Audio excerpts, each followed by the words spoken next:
Live ka na. Are we live? Are we live? I think we're live. So here we go.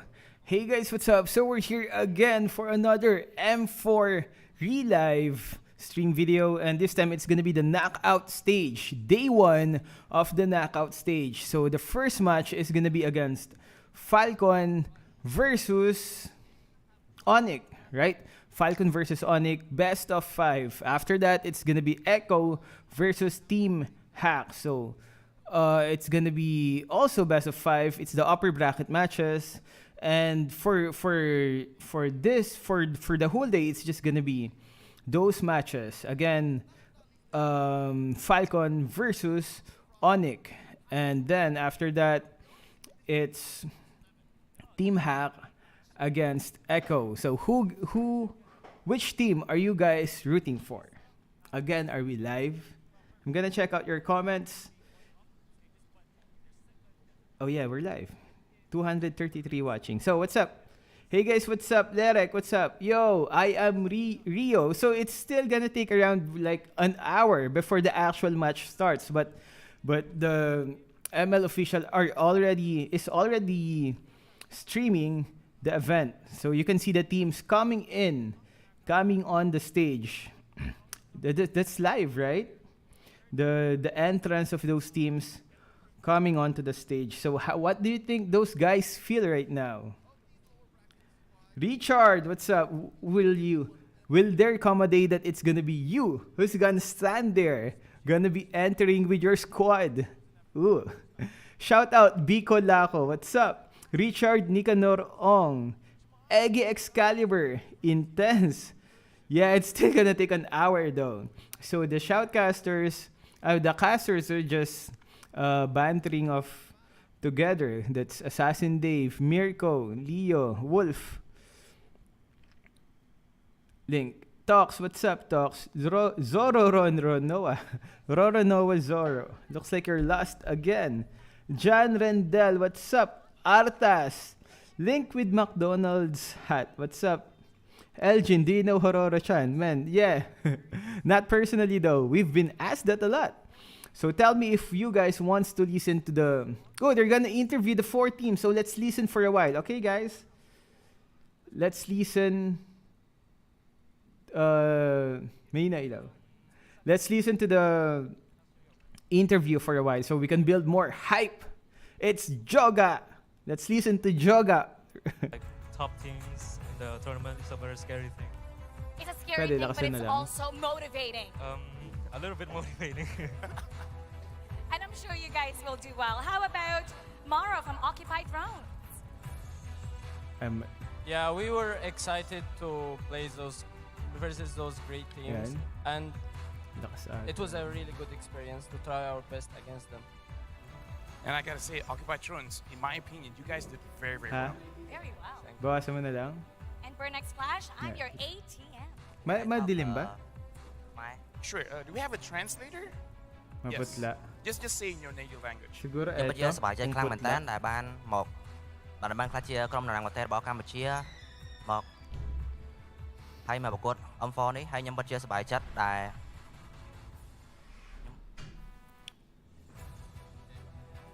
So, Mr. Translator, what do you say?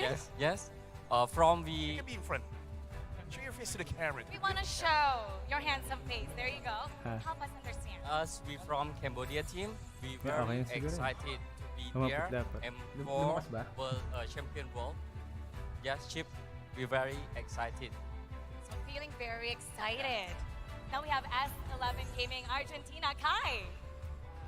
Hi. Oh, he has a speech on his phone. All right. We're preparing for this. Do you need a translator as well? We feel enthusiastic and motivated. If we reach this case, it's because we have shown that we have the ability to be competitive and to represent our team is the best way. To play a good role in the playoff, you have to stay focused, believe and train hard, which is what we dedicate ourselves since we are like... Yep, guys, it's still an hour, so let's just chill for now. Or you guys can just watch when the match starts, because it's still gonna take an hour. They're gonna do some... Looks like the Munton is still gonna do some interviews and whatnot. Probably build up the hype before the match starts. So what? That was a quick interview. God dang it! Quick interview to the players. Come on, man. We want to know more. What's like the personal life of those guys? Like, what do they do for preparation? Do they get their fingers massaged? Elgin, do you know Betoski? Yep. Oh, make poll. Yeah, we will make a poll. First one is gonna be Falcon. God dang it, we're getting old. Falcon versus Onyx. Let's make a poll on Falcon versus Onyx. Oh, they switched different casters right now. So I guess they're also showing the other casters from different places because they have specific casters for example, here in PH, we have Manjin, right? Because I know most of you guys are just tuning in on the English version, but they do have other casters for different languages. Elgin, let's talk about Valley's overconfidence. The Valley's confidence. Oh, overconfidence? But who knows? Maybe they can still make it out. But like I said, once you're on the lower bracket, it's gonna be tough. Ooh, Trex Caster. This guy messaged me on Instagram. Trex Caster, right there. Riva Minsitar now speaks Burmese. Really? Really? Money Tune. Oh, no. I should not have read that. Hey, Elgin, how many round versus Onyx? It's gonna be best of 5. So if the other team already gets 3 wins, that's it. If they go like... That's how it works, right? If the other team gets 3 wins, for example, it's 3 wins, 1 loss, the team with the 3 wins already wins. It's not actually gonna be up to... It's not gonna be up to 5 wins. If you guys know that already. Was your channel's name previously ML Guide? Yeah, how'd you know? I am Rio. Our old channel's name was just ML Guide. Then we had to change it, put in the name INC. I wonder why are the other teams showing up? Just to watch? Probably just to watch. Because for today it's just gonna be Falcon, Onyx, Team Hack, Echo from PH. Is Assassin Dave also a caster? I am not sure, but he did show up on that interview thing. Probably just a guest. Are you Filipino, Elgin? Yeah, hamburger. We're Filipino.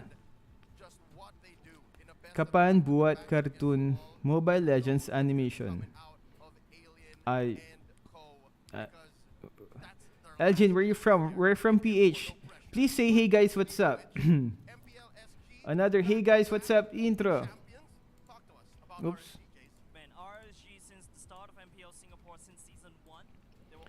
Okay, for the new guys, the hey guys, what's up intro.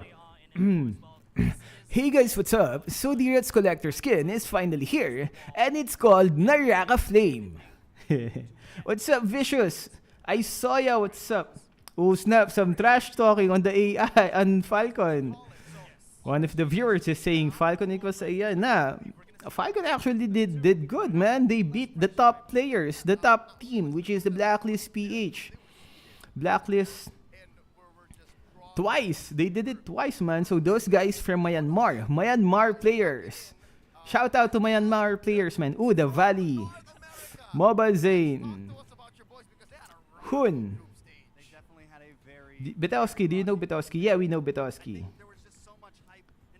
What's the view on the Valley? Well, hopefully the Valley lives up on the hype. Because like I said, guys, this tournaments, those hype, those build-up hypes, lets us enjoy the game more. So hopefully the Valley lives up to their hype. Because they have a lot of hype before the game started. Roda Arancana, what's up, Roda? Gian Del Rosario, speak Tagalog. I can't. Not all of the viewers are PH though. But wala ka bang TikTok account, Kuis? We have an official TikTok account wherein we upload our shorts. Just shorts though. We are Myanmar. Yeah, shout out to Myanmar players. Falcon is doing good. Who knows though, right? It's gonna be Onyx is a tough opponent as well, so we will see. I am excited to see this Falcon versus Onyx. If you lose on the upper brackets, you're gonna move to the lower brackets. And once you lose on the lower brackets, that's it. You're eliminated. Classic Elgin trademark. Yo, Carlo Bowada, what's up? Let's go, Myanmar. When will you don't try this at rank? Oh, a lot of you guys are asking for the don't try this at rank video. That video though, that kind of video is always stressing to do. Because like the title says, don't try this at rank. But there we were, trying it at rank. Ooh, again, the interview. Again with the interview. Shout out Prince, Ayuma, what's up? Titan, James Charles, what's up? So let's listen again to the players so that we can know what's inside their mind right now. Because there's got to be a lot of pressure with this team. Dragon, God, what a nice name. Is this Luffy's dad? From Malvinas Gaming. Let's listen to the interview, guys. Here in Jakarta, Indonesia. Let's start off with Dragon. Thanks to the experience of my college in SIM3, they gave me more than anything in the mentality to play calmly against the best in the world and more than anything to improve my role. Yeah, the veterans in the team is really helping everyone out to catch up against all the best teams in the world. That's right. Now we have Rosa from Incendio Supremacy. This is the first M series for me when we came very stressed. But after first matches and some scrims, we realized that we can show some good performance. And we are ready to fight. Oh, so they gained some confidence from their first few matches here. And scrims, and they indeed are ready to fight. They were amazing during group stages. Now we have Bray from RSGSG. It's my first time playing in our stage, and it made me feel very nervous. But because my teammates were experienced, they play in M3, so they taught me how to remain calm and just focus in the game. So I learned a lot from them. How did they teach you to be calm? What's your calming technique? Because when I play on the stage, I see a lot of people, I get very nervous and scared. So they told me to just ignore the audience and just pretend that you're playing at home.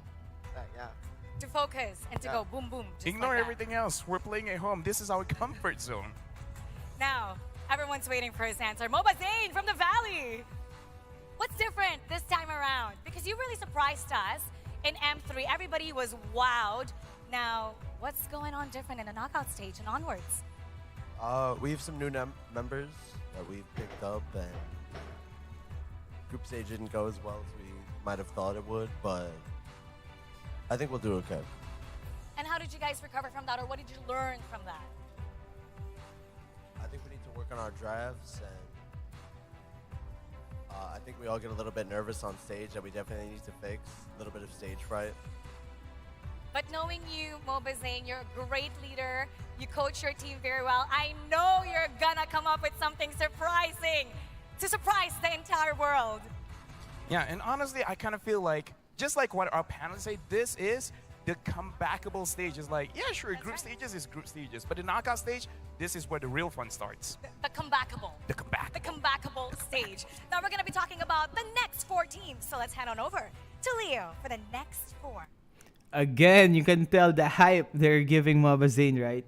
But did you? Oh snap! Another interview. Let's listen to this one first. Okay.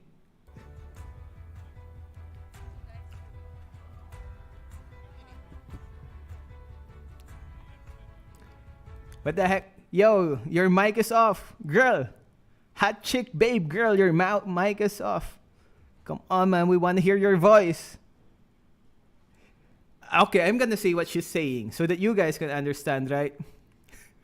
I'm gonna be basically telling you what she's saying right now. Hey, hot guy, come here. I want to be your GF. Do you mind being my GF? I mean BF? Nah, not really, man. I don't simp. I have a wife and all that. So see, that's good translation, right? I was gonna dub. Come on, man. Give it back to the girl.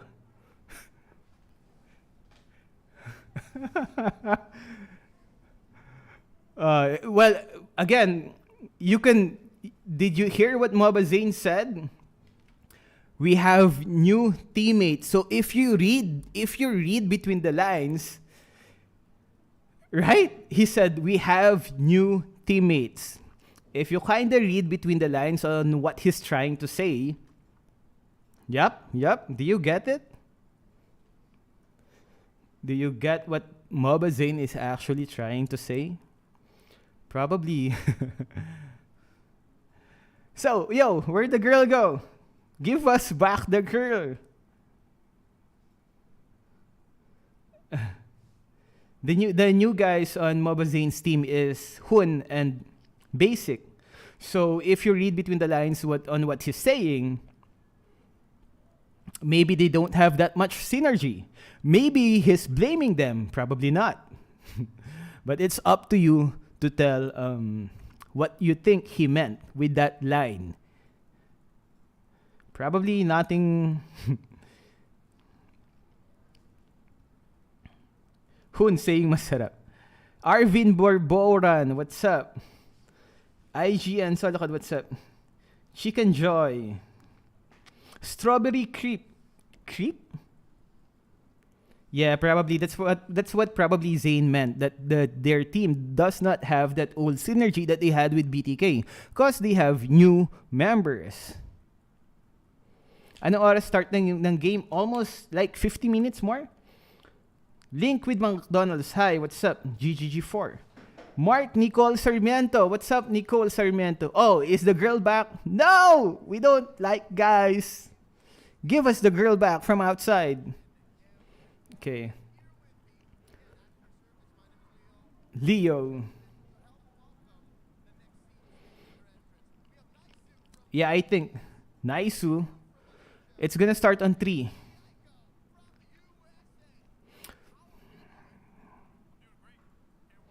Why don't you participate in M4? Because we don't have the pro skills. That's why we're not participating in M4. Because we don't have the pro skills required to play on that big stage. I mean, those guys who were playing on the M4 actually had to duke it out on their local teams. I mean, on their country.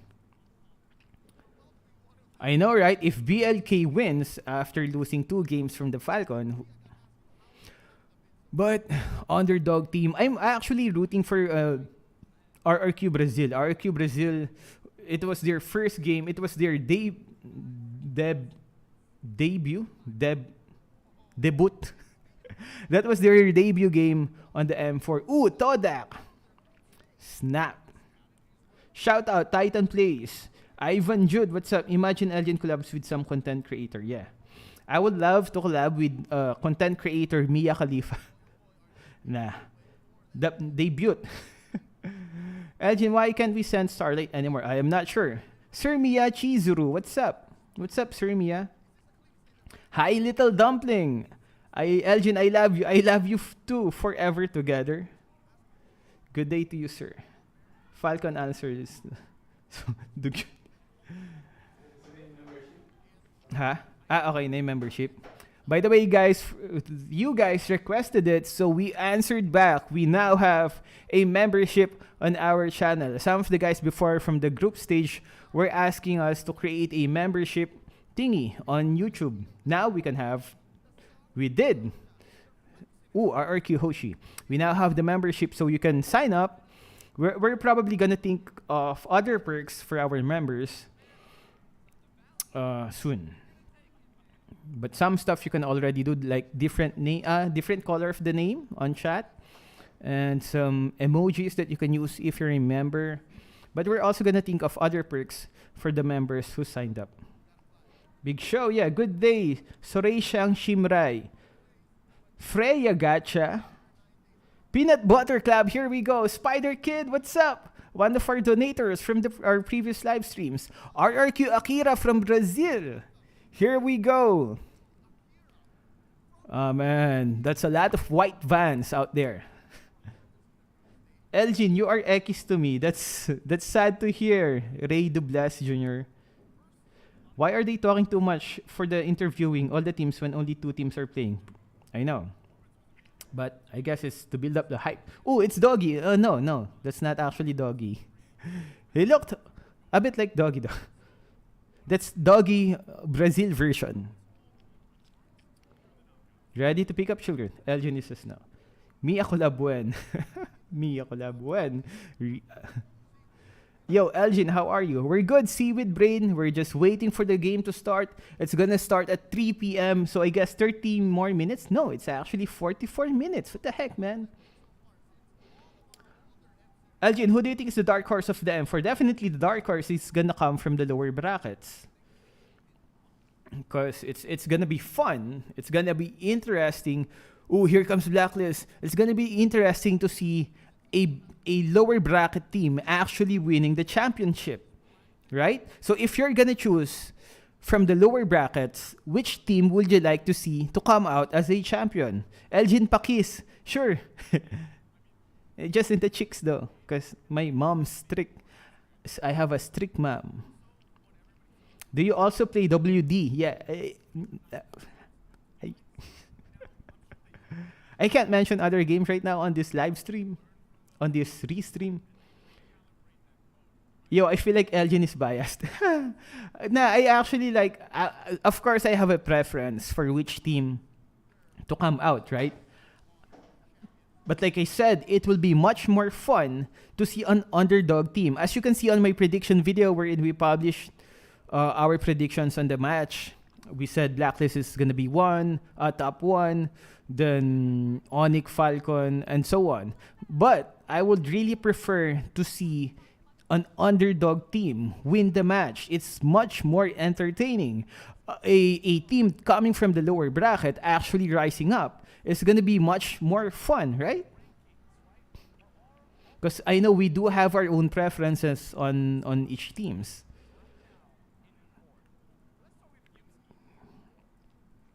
Venus and Vice game. Well, whatever works, man. Elgin, where's the update? Update on what? Yeah, even though my favorite, said by Freaky Ali. Mara looks good, yeah. Oh, another interview. Should we listen to the other interview? Venus is gay. I think so. Anything works though. Anything's fine. Elgin, are you single? Nah, I have 4 kids. I have 4 kids, man. I haven't been... There's an advanced server update. Oh, it's Doggy from Brazil. What's up, Doggy? Woof, woof. Oh, wait. Does Doggy bark? No, he does not. It's Doggy from Brazil. Is there an advanced server update?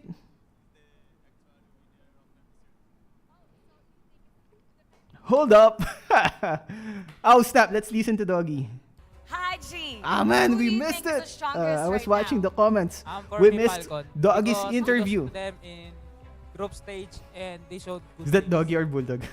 I'm just loving everyone No, has different bring it answers, back to and Doggy, that man. really shows how incredible M4 is right now because there's not one dominant team. Everyone is looking so strong. They prepared really differently this M4. They know what's at stake, and everyone is really bringing their A game. Good luck on the upper brackets tomorrow. Now we're going to be talking about the next 4 teams. Let's go back to Leah with our panel. The heck, they're done. Give the players more screen time, man. Elgin's squad can be a team in MPL. I think if we ever do make a squad for the MPL, we're gonna be the first one to get eliminated. Unless it's an editing video contest or an animation contest, then. Because if you're gonna perform in the MPL, man, you have to prepare for that. You have to prepare your team. You have to be playing for like really just tune up your team. Elgin, Melissa, and Julian Seaver has a skin. R7, what's up? Rasi D TGM. What's up, Rasi D TGM? Give me another shout out or you banana. Danish Amerol. Shout out to Danish Amerol. Elgin, do you play FNF? Yeah, we do. But like I said, I can't mention other games, which I just did. Mechanical. Elgin, Jujutsu Kaisen skin updates on next video, please. I think, is that an official update or is that just a leak? Ooh, Team Hack coming out from the white van. Shout out, patatas na potato. Shout out. It's now real. Ooh, okay, it's legit. Who gets Itadoroki? I forgot. Itadoroki skin. What the heck was the games? What the hell was the names? The protagonist's name? Yuji. What's Yuji's? Who gets Yuji's skin? Itadori. There we go.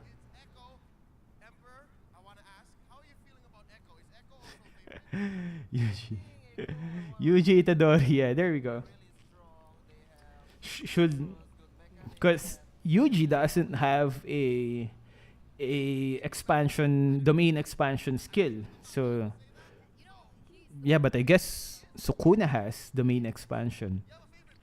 Question is who's gonna get the Yuji skin?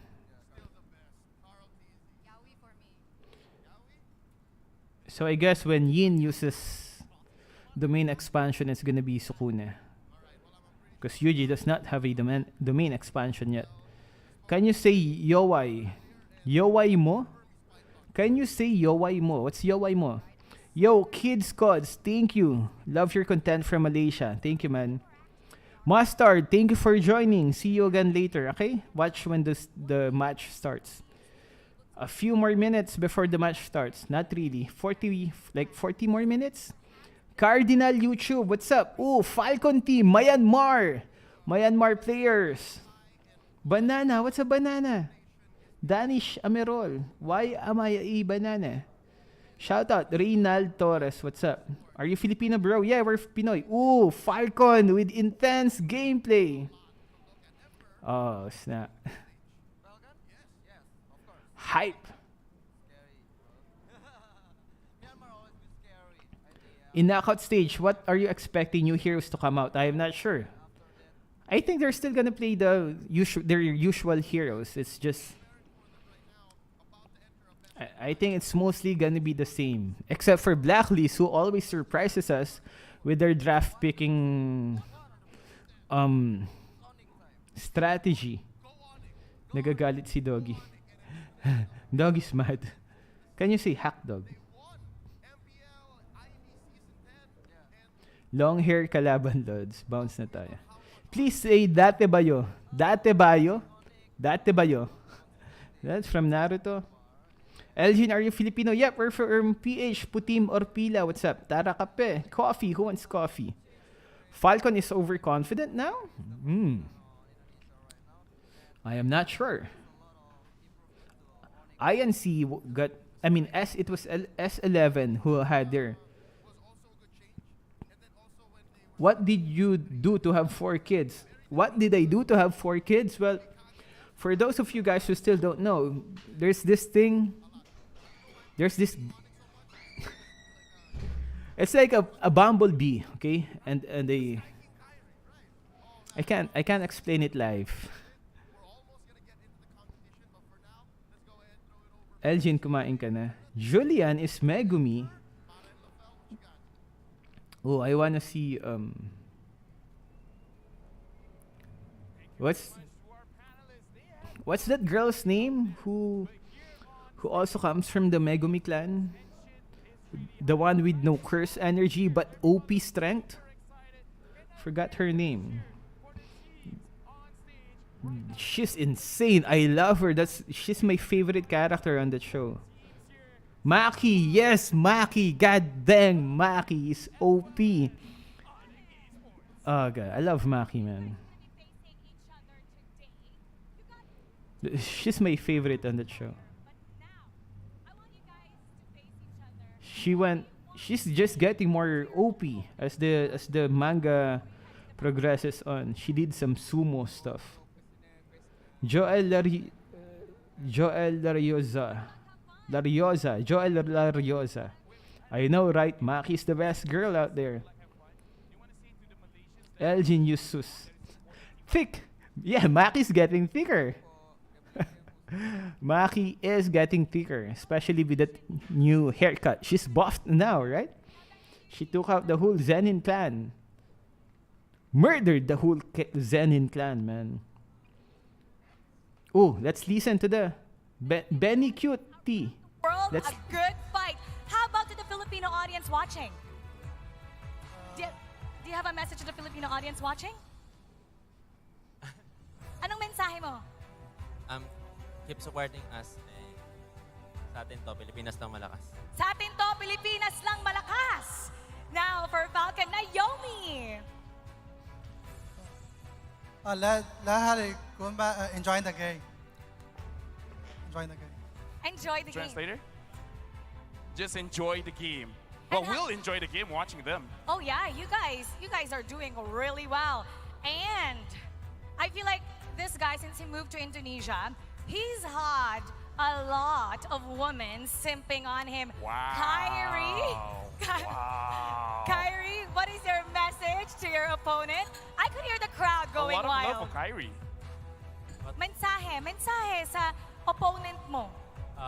Good luck to Falcon and have fun, and yeah, we're gonna do our best.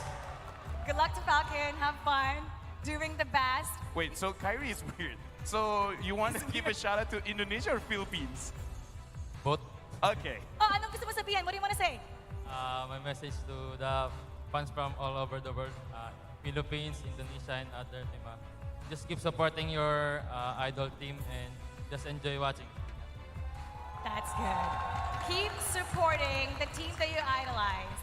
Yeah, and here I gotta say, all 4 teams will be playing today, so make sure you guys give the support. But right now, you guys want to get ready. So follow me. We'll go backstage for you guys to get ready for your matches. Follow LaFell. Good luck. So these are the teams that are going to be playing for today. Now, someone is going to be joining me on stage. Indonesia's very own, the beautiful Clara Mongstar. Hola, Indonesia. Hola, Malone. Hi, Clara.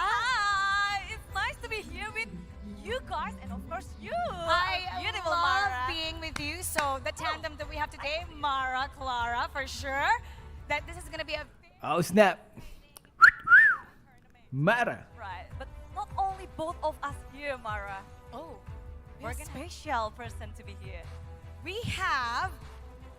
We're going to be calling on Lucas Aryawan Siddhartha, Head of Organizational Structure and Regional Affairs of Esports Federation of Indonesia from PBSI. Yes. PBESI. Bapak, silahkan untuk bergabung bersama kami langsung saja. Apa kabar Bapak? Saya akan berikan mic saya untuk Bapak ya.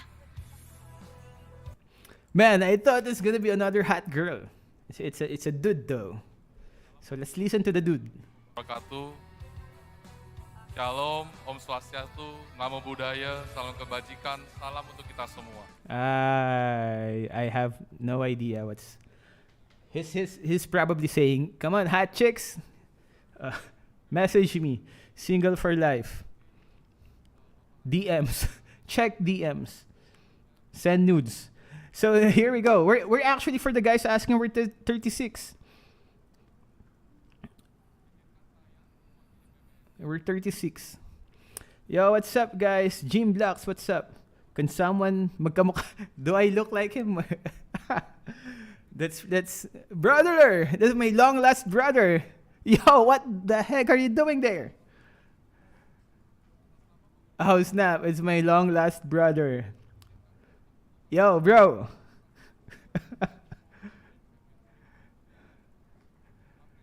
God dang it. I didn't know I had a different race brother. Where is you from? What language is that? Can you guys tell me? Terima kasih sekali lagi.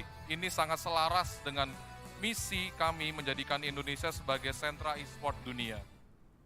Oh, it's from Indonesia. I didn't know I had an Indonesian brother. Man.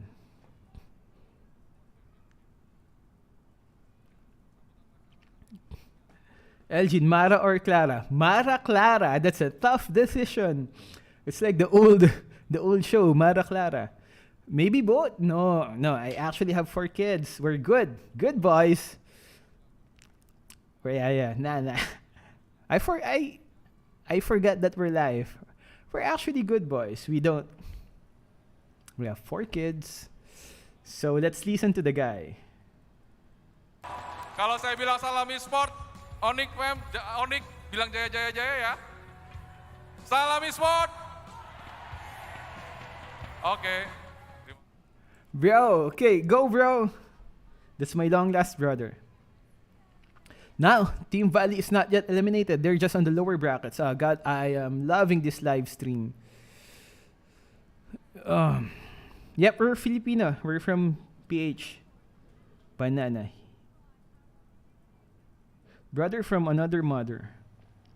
Can you translate? I can't translate. Let's listen to the hot chicks. We're 36, bro. We're 36. Yep, we're Pinoy. Quiz Wayne. Did you understand what he said? I didn't. Oh, snap. Do you want to listen to the hot babes? Yes, let's listen to the hot chicks. They have the right to speak. A lot of teams have gathered support from all over the world, but only one of them stood out the most amongst the rest. Now for the gift, we would like to call on UBS representative, Michael Yaya, UBS Gold Creative Director, and Adrian Scher, Moonton's head of regional esports sales, to present these gifts to the winners of the M4 Fan Choice Award. Kepada Bapak dan juga boleh dipersilahkan untuk bergabung bersama kami di sini. And here we go. The winner of the M4 Fan Choice Award accumulated a total of... Dang it, cameraman, stop zooming out. We don't care about the audience. If you can actually zoom closer, that will be much appreciated. Stop zooming out, man. Koi Swain, what's up? The right or the left? I don't know. It's a tough decision, but... Charlie's, what's up? Dudgy, what's up? What's up, guys? How are you guys doing? Thank you for joining the stream. Thank you for watching. Oh, snap. Is M4 scripted? Nah, I don't think so. Kurtling Official, what's up? Ooh, which is your choice? If you stop zooming out, damn it. If you're given the choice, is it gonna be Mara or Clara? How about you guys? For the guys, or even for the girls? Girl viewers or guy viewers, which would you prefer? Right or left? Mara or Clara? Elgin, my little sister, they said they look like Blackpink. Really? Do they look like? Oh, more guys coming onto the scene. I think Blacklist. Man, Elgin getting thirsty. Yeah, this. I will choose Lafel. Zoom in camera. Mangekyo Sharingan. Nah, Empire is not scripted, guys. There's so much stuff going on for it to be. Mickey Paul. Yeah, we will Mickey Paul. Just wait. Elgin, Stun or MM World. Or M World. I would have to go Stun. Cho Stun is really good. I don't know, man. Sometimes it's better to be in love with a drawing. I see that you are a 2D waifu lover. Yeah, I get what you mean. What's this? Who's this? Fan Choice Award goes to RRQ Hoshi. Probably because it's their hometown. I mean, let's see. 21,645,052 votes. Yeah, and they will be given a ring and medals. So it's a lot. Clara, you. Okay, they're basically just giving rewards to the favorite team that won the audience vote. So if you're, let's have a poll though, a much more important poll. If you are to choose a 2D waifu, who will it be? I will go for La Latina, man. I will go for La Latina. Hands down. Darkness. How about you guys? Who's your 2D waifu? I know most of you guys are guys. And that we don't have really much female viewers out there. So, Anya, Darkness. Yo, my man, Darkness. Ooh, Mikasa. You. Ooh, Mikasa. That's also Mikasa with abs. Ooh, Robin. Ah, God, you're right. Robin as well. Power. Oh.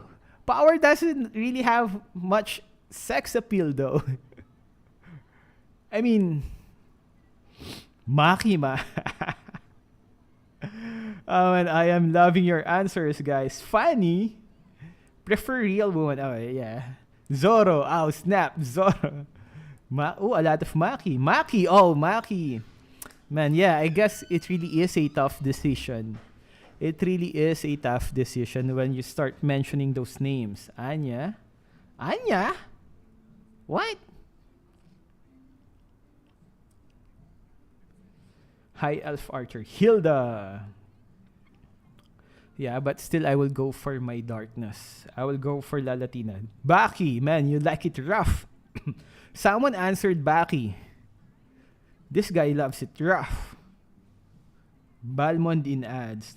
Tsunade. Oh, snap. Tsunade. Okay, never mind. Can you waku? Can you say waku waku? What's waku waku? Sui. Jojo Bizarre Adventure. Ooh. How? I have not. How do you pronounce that? Inoue from Bleach. I haven't heard of her for a while. Diane from 7DS. I like Pretty Boys, said by Maisa Fasiha. Well, anything works, man. Vice Ganda, said by Danish Amerol. Ruby Aspirants. What will happen if you lose on a knockout stage? If the team loses on a knockout stage, it first depends. Are they in the lower bracket or in the upper bracket? If you lose on the upper bracket, then your team will move to the lower bracket. Then, if your team loses in the lower bracket, you're eliminated. You are to pack your bags and go home. If you lose on the lower brackets. Esmeralda, Goblin Slayer himself? Do you know Kazuki official? Yeah. Mara the best, yeah. Do a smash or pass MLBB characters, bro. I can't. We're bad with smash or pass. We basically just say yes to anything. We have a very low standard, man. Legendary bot, what's up? Darkness is a good kudere waifu, but her sister is better. Who is Darkness's sister? Who's La Latina's sister, man? Did I forget that she has a sister? Lucy from Fairy Tail. Oh, haven't heard I haven't heard of Lucy for a while. Fairy Tail has been out of the picture for quite some time. Airport time. A lot of people were saying that MOBA Zane will go do airport time. So there's not much love for MOBA Zane, I guess, from the based on the chats that we've seen on the MLBB official live stream. But the hype, they have good hype though. Elgin, do again. Sicilian Nanana. I can't. Sicilian 900. That's a lot of time for the Sicilian stacks. I actually hope not to do that again. Ezra from Fairy Tail. I mean, you have no problem with Ezra costumes, right? Like every night you have a different Ezra. Perks of having Ezra as your waifu. It's like a different person each time. Shout out. Shout out, Wilnard. It takes all day, yeah. Rian Maika Dalusang Hilario. What's up, Rian Maika Dalusang Hilario? Kyrie Goat. Can't argue with that. Ezra. Even if Astolfo?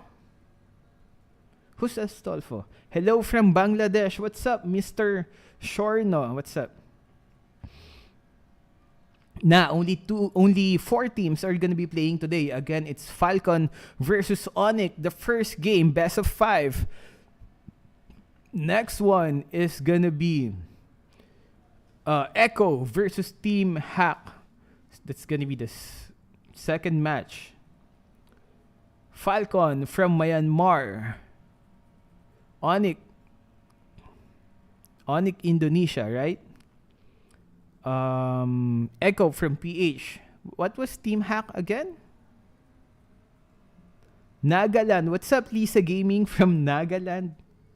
Have you bought the D-Rod Collector skin? We will, though. We will buy the D-Rod Collector skin because we have to make a video about D-Rod's awesome skin.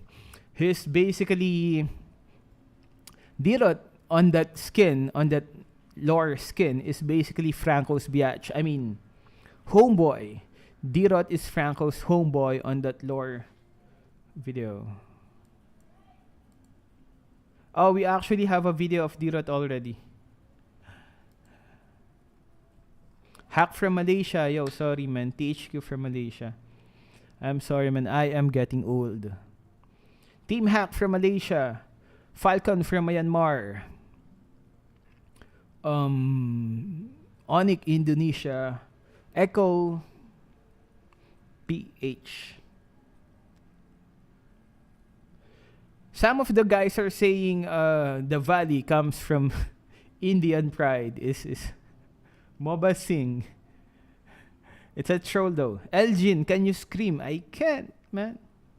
Who do you think will win this match? Ooh, that's a tough decision to make. Falcon or Onyx? I am hoping for Falcon though. I am hoping for Falcon to win against the Onyx. Elgin, are you from Mindanao, Visayas, or Luzon? We're from Luzon. Novaliches. Shout out, Piggy1234. Again, what's up, Piggy? Moba Singh. Namaste, Don El Mudhor. Advanced server patch notes? Ha? Mamaya pa. We're waiting for the advanced server patch notes. We will make a video about it, of course, because that's what we do. Oh, what's this? What's this? Is it a hat, babe?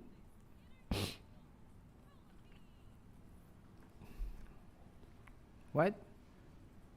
Oh, the Blacklist have an intro dancer. Well, she didn't dance. Oh, so they're basically gonna show all of the teams right now? Blacklist, first team to show up. Ooh, Turkey. Oh, they have their own representative dancer / model.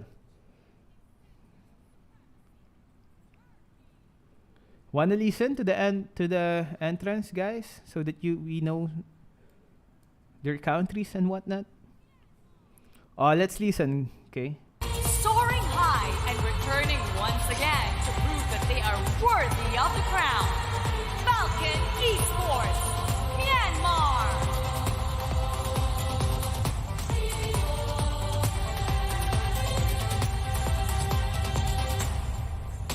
Cambodia. Ready to make their debut on the international stage. First X Flash, Cambodia.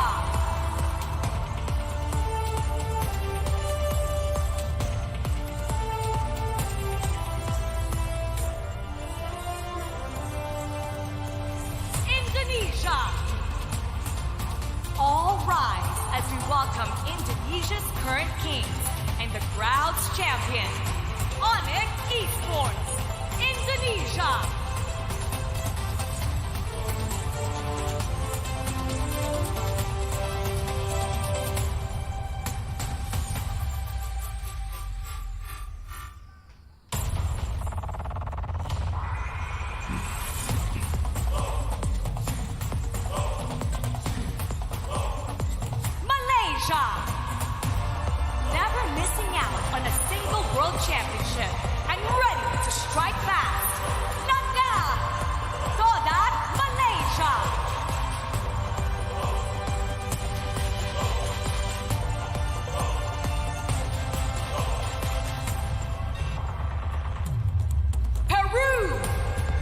Running it back from last year's M Series, Malvinas Gaming, Peru.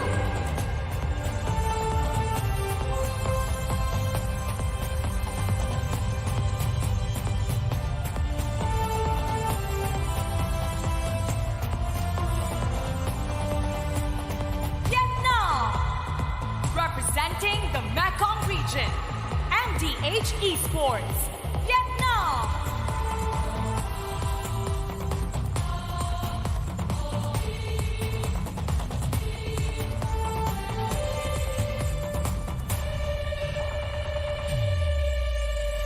Singapore, respecting all the teams but fearing no one in the tournament, RSGSG, Singapore.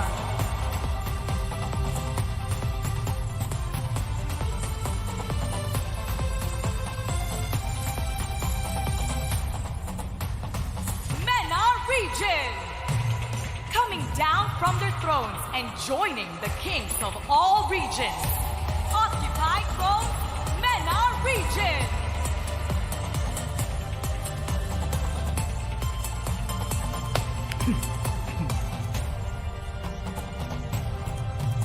Indonesia, another all-timer in the M Series and ready to engage in the battle to raise their kingdom. Viva RRQ Hoshi, Indonesia.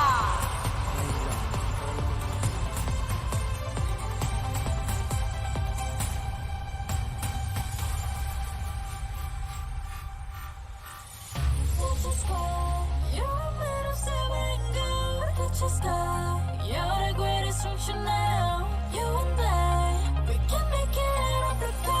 Hang tight, we gonna reach for the greatness. We will always rise, we will never fall. We fire in our eyes, you and me are strong. Even though we know our backs against the wall. And again, pick your aim, you know that this is coming for the game, cause we ready for the victory. Philippines! Unpredictable and uncontrollable orcas have arrived. Echo Philippines!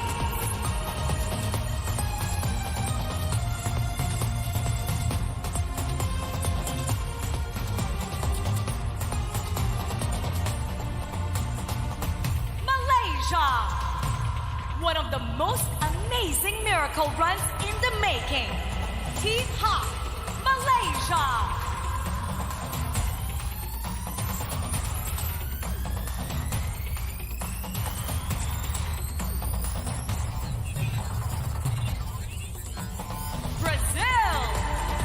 Another dark horse on the world stage has arrived. RRQ Akira, Brazil.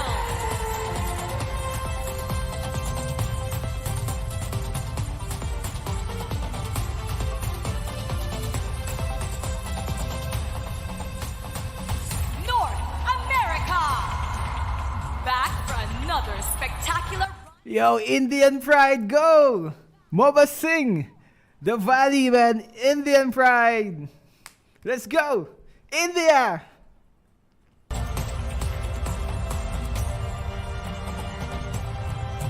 Argentina! All the way from the Latam region, S11 Gaming, Argentina!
Oh, Snap, it's done. It's done. So, oh, is there gonna be a dance number? They should make the players dance. Well, here we go. Falcon versus Onyx. It's done though. Good, good, good. Elgin, pick Messi or Ronaldo. Who is MOBA Sing? Someone's asking in the chat, who is MOBA Sing? Can someone please answer? Pick Messi. Messi or Ronaldo? I will have to go with Messi, man. But I personally like Ronaldo more. Elgin, are you Indian na? We're from PH. We're just messing with you guys. I am sorry, but... Oh yeah, what was the... Who danced for the... I mean, who danced slash modeled for the... For the Valley? I can't specifically think what would the representative of the US would look like. Yeah, almost stop. Stop calling Mohammed Zain with random names. Stop calling Muhammad Zain with random names. Elgin, do you support LGBT? Yeah, man. Everything's good. We do love the LGBTs. Kuya Elgin, send balat. Send balat o send skin? How fast is your internet? It's fast. Should we listen to the casters? This is Trex for the caster of US. Saw this guy on Instagram. Elgin Patel. Who are you supporting? Well, if you ask me, most of us guys are gonna be supporting our own local teams, right? But like I said, it's actually good to see an underdog. I would love to see a team coming from the lower brackets come out on top. So, how about you guys? Which lower bracket team would you love to see on top? Kinda sounds wrong. Halgon Espanol? I don't know Spanish though. I only know Azul. Azul. Vámonos. Do you know Shinmen Takezo? Yeah, I love Shinmen. I think TV is going to the top. No, nice. Did you know Basics from the Valley is actually PH? Really? Yo, thank you, Phone Pia Ong. Hola, soy Dora. Start? Yep, about to start. A few more minutes before the first match starts. Which is your favorite hero? It's Kagura. Bottom to top. Hello, Sabrina. Hi, Sabrina. Do you know Hororo-chan? Yeah, I know Hororo-chan, but we do not know her personally. Which hero is your favorite hero? Kagura. Hola, soy Dora. Elgin, look, another chicks. Yeah, what's the name of the caster? I forgot. The other ones, though, Mara Clara. Dang. Hororo is a he? Oh yeah, I kinda saw that video.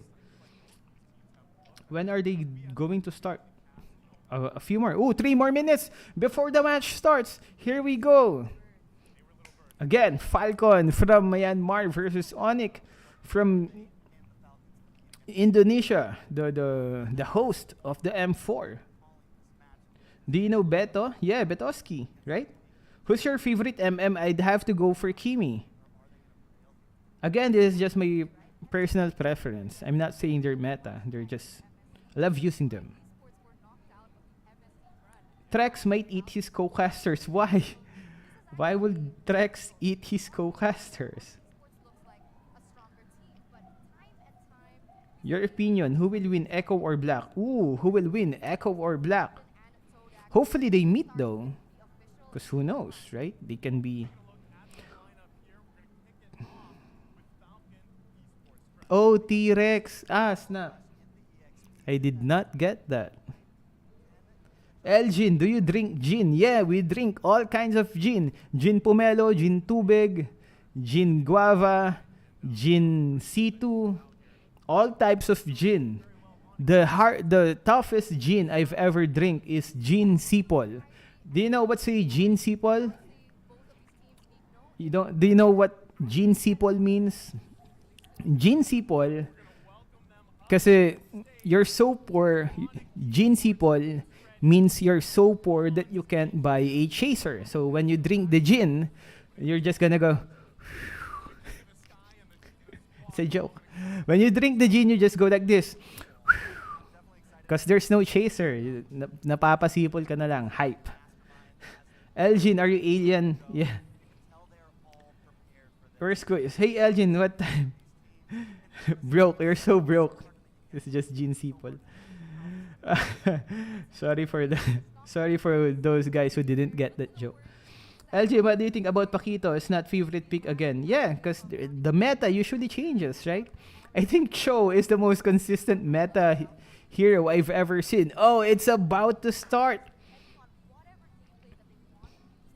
Gin Mojito is the best. Bota, please ban who? Which one? Ban the spammer in comments? Who's the spammer? Please ban. Yo, MOBA Sing. It's not MOBA. MOBA Sing's not gonna play today though. It's gonna be Falcon versus Onyx. Myanmar versus Indonesia. Who will win? Do we have a poll? Who did think will win, guys? Almost there. A bit more. 23. Are you rich? No, man.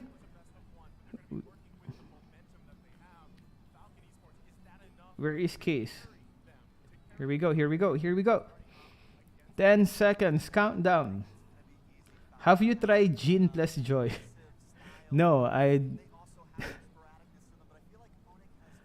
Elgin, walang Elgin?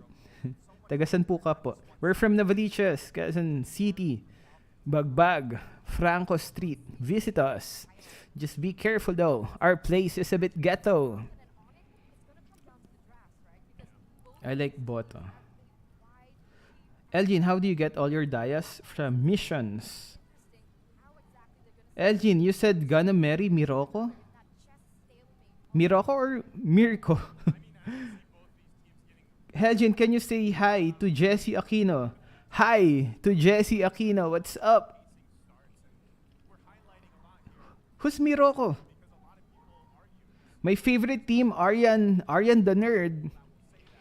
I don't know, because I'm rooting for a I'm looking for a underdog. I have good hopes for RRQ Brazil. I would love Mina to show a better performance though. The Occupy Thrones. Oh snap. Is it lagging? No, it's Moonton that was lagging. Ban the spammer, is it 0? Oh, intense match. Can 007. Can you chill down a bit? Just a bit.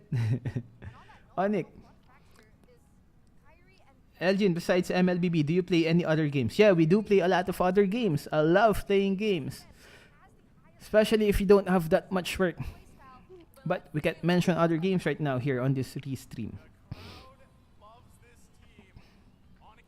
What's a good counter to Franco? Ban the spammer. 007! What's up, man? I also saw you on the official chat channel. 007.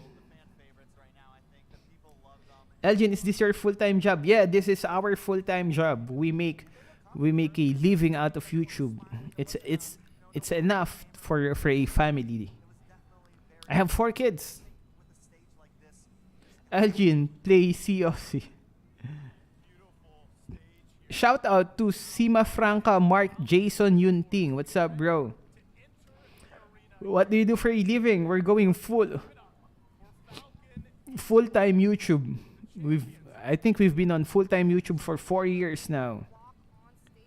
Elgin, are you love your subscribers? Yeah, we do love our subscribers, Don. El Mood Door. Daddy Elgin, tawagin ka pang Papa Elgin. Piggy1234, what's up? What's a good counter for Franco? Ano ba magandang counter kay Franco? There's actually a lot. But if you're a hero that afraid to be suppressed, then you have to watch out for Franco, because the Franco's ultimate is a suppressed skill. It's one of the few skills that can't be purified. Like if you get beaten by Franco's ultimate, you can't use Kagura's second skill, which is purify skill, to dodge that attack. So if you're a hero that relies on your dash skills and purifying skills like Kagura's, then you have to be careful on Franco. Also, Kaju's ultimate is also a suppressed skill. We don't usually hear that question on how would you counter Franco, because Franco is in the meta these days though. You can see Franco a lot being used in the M4 tournament. A lot of tanks are being used in the meta. Grak, we see Glue. What else? Shout out to Beniel Lu. What's up, Beniel Lu? James Jimeno, what's up? James Jimeno. Go Myanmar Falcon. Here we go. It is starting. By the way, guys, I am gonna shut my mouth once the draft pick starts so that us guys, can learn how this guys thinks during their draft pick. How the pro guys do it on their draft pick. Probably copy. If you have a 5-man team, right? Elgin, what can counter D-Rot in EXP lane? Atlas too. Atlas. Elgin, where do you live? We live in Novaliches, Quezon City, Bagbag, Franco Street, Lot 6. Elgin, will you collab with Shinmen? Probably one of these days, because Shinmen is one of the good YouTubers, ML YouTubers out there. Elgin, is Bren a PH team in ML? Yeah, Bren is a PH team in ML, but although Bren has a lot of other teams. Bren is a big gaming company. It's not just ML. They have other teams on other games. Elgin, when is Fanny getting buff? You can actually see Fanny getting banned here in the M4 games. So I'm not sure if Fanny will receive a buff anytime soon. Yeah, Kyrie is from PH. Elgin, do you play CODEM? Yeah, we do. We do play that Sima Franca Mark, but it's been a while. Elgin, does your kids play MLBBPH? No, they don't. Ooh, look, stats. Which is the better? We're gonna move our face so that you guys can see better. Which do you think is the better player? Justin or Kyrie? You got kids, Elgin? Yeah, we got 4 kids. I was a dad since I was 19. I was a young dad. Do you play Gritopia? Nah, I haven't touched that game yet so far. Red. Elgin, put your face on Kyrie. Kyrie GOAT! Yeah, I love seeing Fanny get nerfed so satisfying. Yeah, I was a dad in 19. I was a very naughty teenager. That's why I was an early dad. So guys, finish school. Okay? Finish school, study well. Don't be a simp. I guess that's the best advice. Focus on your studies. Don't simp too much.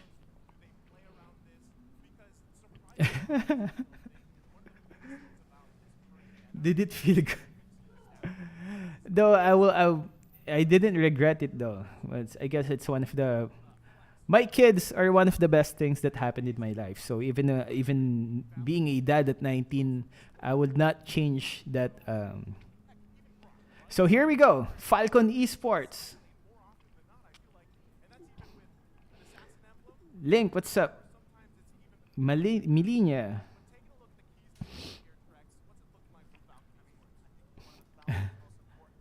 Shout out to Adin Gaming. Mr. Lee. Mikasa ML. Again, we're gonna shut up once the draft pick starts. Greetings from Butuan City. What's up, Link McDonald's hat? Kids reveal. I am. Is there a Jujutsu? Yeah, I heard as the guy said, there's gonna be a Jujutsu event coming up soon.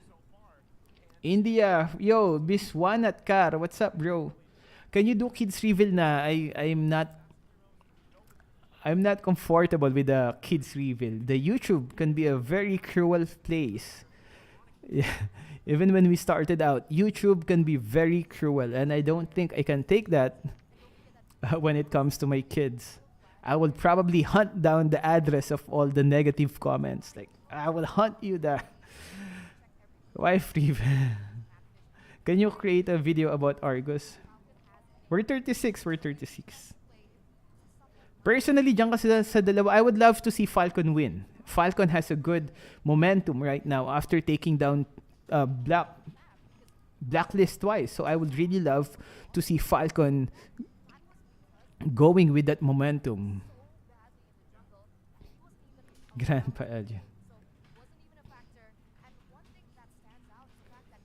Angela Pasqua, what's up? Who player surprise? Which player Indonesia? Shout out sa Rox Guild. Oh, Kane Vargas from Rox Guild. I actually played that yesterday just to smash my items. So shout out to Rox, to Elgin's guild on Rox. That's where my old guild was. I left, but the guild is still going strong. I actually logged in yesterday just to smash my items, and it failed. MMORPG life. Anyways, Falcon. Ben the Scammer. Which player of Indonesia surprised you? Well, I guess, man, Indonesia is strong, so it's not really surprising for Indonesia to do well. Indonesia, there's lots of good Indonesian teams, so it's not really surprising that these guys are doing well. They're one of the veterans, man. RRQ. Did Blacklist try hard? Ooh, I heard there was an issue that the Blacklist coach said they intentionally lost to Falcon. Is that true? It's just gossip though. I did not actually hear the Blacklist coach say that, but it's what the people were saying, that the Blacklist coach said they intentionally lost. Oh, here we go, draft pick. We're gonna shut up right now, guys. I'm gonna answer all of your questions later, but for now we're gonna shut up, make our face smaller so that you guys can. Okay, here we go. Faramis Valentina Joy taken out here by Onyx Esports, and meanwhile on the other side, some respect bands coming out. Oh yeah, man, Naomi was just insane on those last games. Naomi was insanely good at Grap. You thinking they're looking to prioritize? I mean, with the 1-1R to be banned out, maybe locking the gold lane right away. It doesn't seem like Falcon wants to go too heavily into Kyrie. And again, with the jungle being so flexible, they might want to save that towards the end. So maybe lock in the gold lane, and it does look like they're going to bring in the Kaja, though, was left open at turn out. Okay, so the Kaja is going to be the first pick here for Onyx Esports. And knowing them, we're not really sure where this Kaja is going to be placed. It could be in the jungle, it could be a roamer, and it could even be a mid laner up until this point for them. That's how flexible they are. Really good flex choice, but right now Falcon, they are going to have to respond to this. The one thing that we noticed from the group stage is the pattern of bans and picks. The Eve, the carry, all these are viable choices, but we can see here Falcon, they're going to prioritize the Eve up first with the carry. I mean, these are two heroes that have been very dominant. I mean, 69% win rate on that Eve, right? Solid just performance so far, and it's always something that you have to worry about, right? Real world manipulation, objective gaming is, I feel like, just the way things work, right? You really want to have that advantage when it comes to those early turtles, transitioning into the lords, fighting around, sometimes even defending your base. We've seen total flip-flops from teams with an Eve here. And there you go, across the board, it's Onyx Esports locking in the Hayabusa, which we can just go ahead and say that's going to the hands of Kyrie here. Most definitely, hopefully. I mean, I feel like it's a most definitely, and the moment I heard that Hayabusa voice coming in, I'm like, oh, there it is. We know Kyrie's going to get aggressive. We know they're jumping right into it, but now it does look like that Kaja most likely going to be a roam because they are picking up the Lilia for the mid lane. I like it. I like that mid composition there, and if Kyrie can kind of maybe do his own thing here and there, it's going to be a lot of pressure in that mid phase. Yeah, this is Sansa's Lilia, okay? He used this all throughout MPL Season 10, and that's his comfort. So it's finally great to see these players start to show their cards. And we'll see what happens because remember, Lilia also has a fast clear. Yeah. So in terms of that early rotation, it does seem maybe Lilia has a bit of an upper hand because she isn't reliant on that level 4 like the Eve is. Now, following that pick, we do see the Lapu Lapu here for the side of Falcon Esports. Not really sure exactly what this Lapu Lapu is for because usually when we see the Lapu Lapu, we see a really strong backline. You know what's scary? What I'm looking here already at the first phase from Onyx Esports, they're able to bait out a lot of the ultimates already from Falcon Esports. I mean, you're talking the Black Shoes, you've got Shadow Kill, and then of course you have Contra, Best of right? 5, Your no? pick potential is massive so Best of far. 5. And if they really want to, they can kind of whittle down, at least what we see from Falcon Esports in this first phase, whittle them down, or at least, the very least, get the real world manipulation out, and then find a team fight you're looking for. So I feel like Falcon Esports definitely needs to work around that, right? They need to also lock something in solid here for Ken in the jungle, and hopefully be that saving grace as the game goes on. But even looking at that player head-to-head, as I just mentioned, it's Ken and Kairi here. Look at that. Both of them having their 100% win rate on these signature heroes. Very different playstyles, at least in terms of the heroes. Right? Yo, Grak.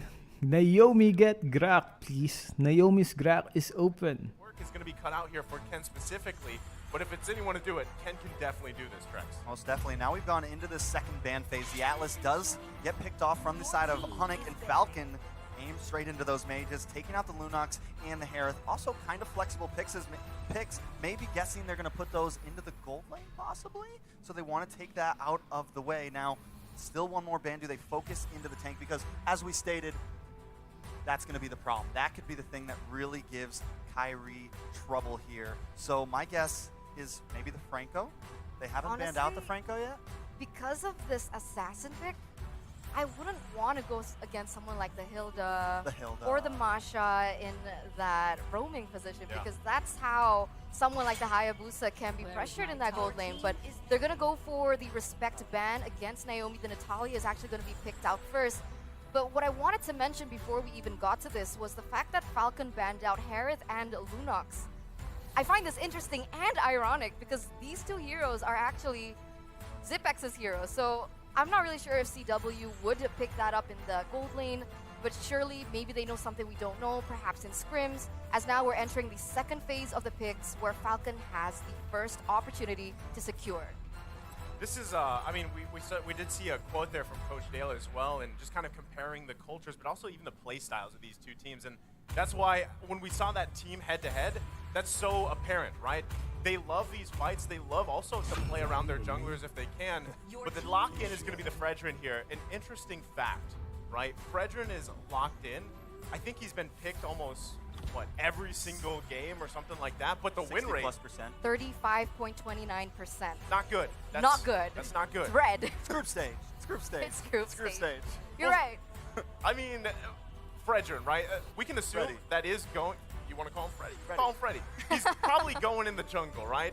And that's the thing. A lot of people are like, man, why do teams love this Fredrin so much, Trex? Well, I think because technically it's supposed to work, right? Just like a lot of the tank junglers, the bulky junglers, it's supposed to work. And I think as we move through the knockout stage, it still can. I think it can work here because they needed Peel for Zipex. They need a heavy front line. And now, you mentioned earlier, all focusing on to this real manipulation, but the real problem is going to be Zipex, right? We know once that carry gets locked in, once those first 2 or 3 items come in, then they're also going to be able to start locking in tanky items. The Hayabusa isn't as much of a threat anymore, and now Falcon is online. So the real question is, can they put enough pressure onto Kairi here with this lineup in time? I mean, put enough pressure to buy them enough time to get carry online. I'm so excited because I want to answer your question too. And it all depends on this last pick that Falcon is going to be bringing to the table for Naomi. And the answer, it's going to be the Kufra. So makes sense. Kufra is going to have that CC, enough CC to be able to lock down the Hayabusa whenever he goes in. It all comes back down to the timing and how both of these teams are going to go about when they go for a 5v5 team fight. You know, the thing about Falcon Esports lineup is it's there's so much CC, like you mentioned, Eterna. But if for some reason Zipex cannot shine on the carry, right? Which is, it is a tough situation to get to that point, but still, if you don't have that or even that Eve available, the damage is shut down, you're left with just a CC train at that point, right? You're going to be taunting, you're going to be setting things up, but if the damage isn't there and you're being outpaced by Onic Esports, that's going to be troubling, especially with pick-off potential on demand with having a Kaja. And not only that, but looking at the gold lane, right? CW, I feel like on this Beatrix may have the upper hand in the early game. A bit more range, a bit more... And there we go, guys. So who do you think won that draft pick? Who do you think got the better draft pick on that one?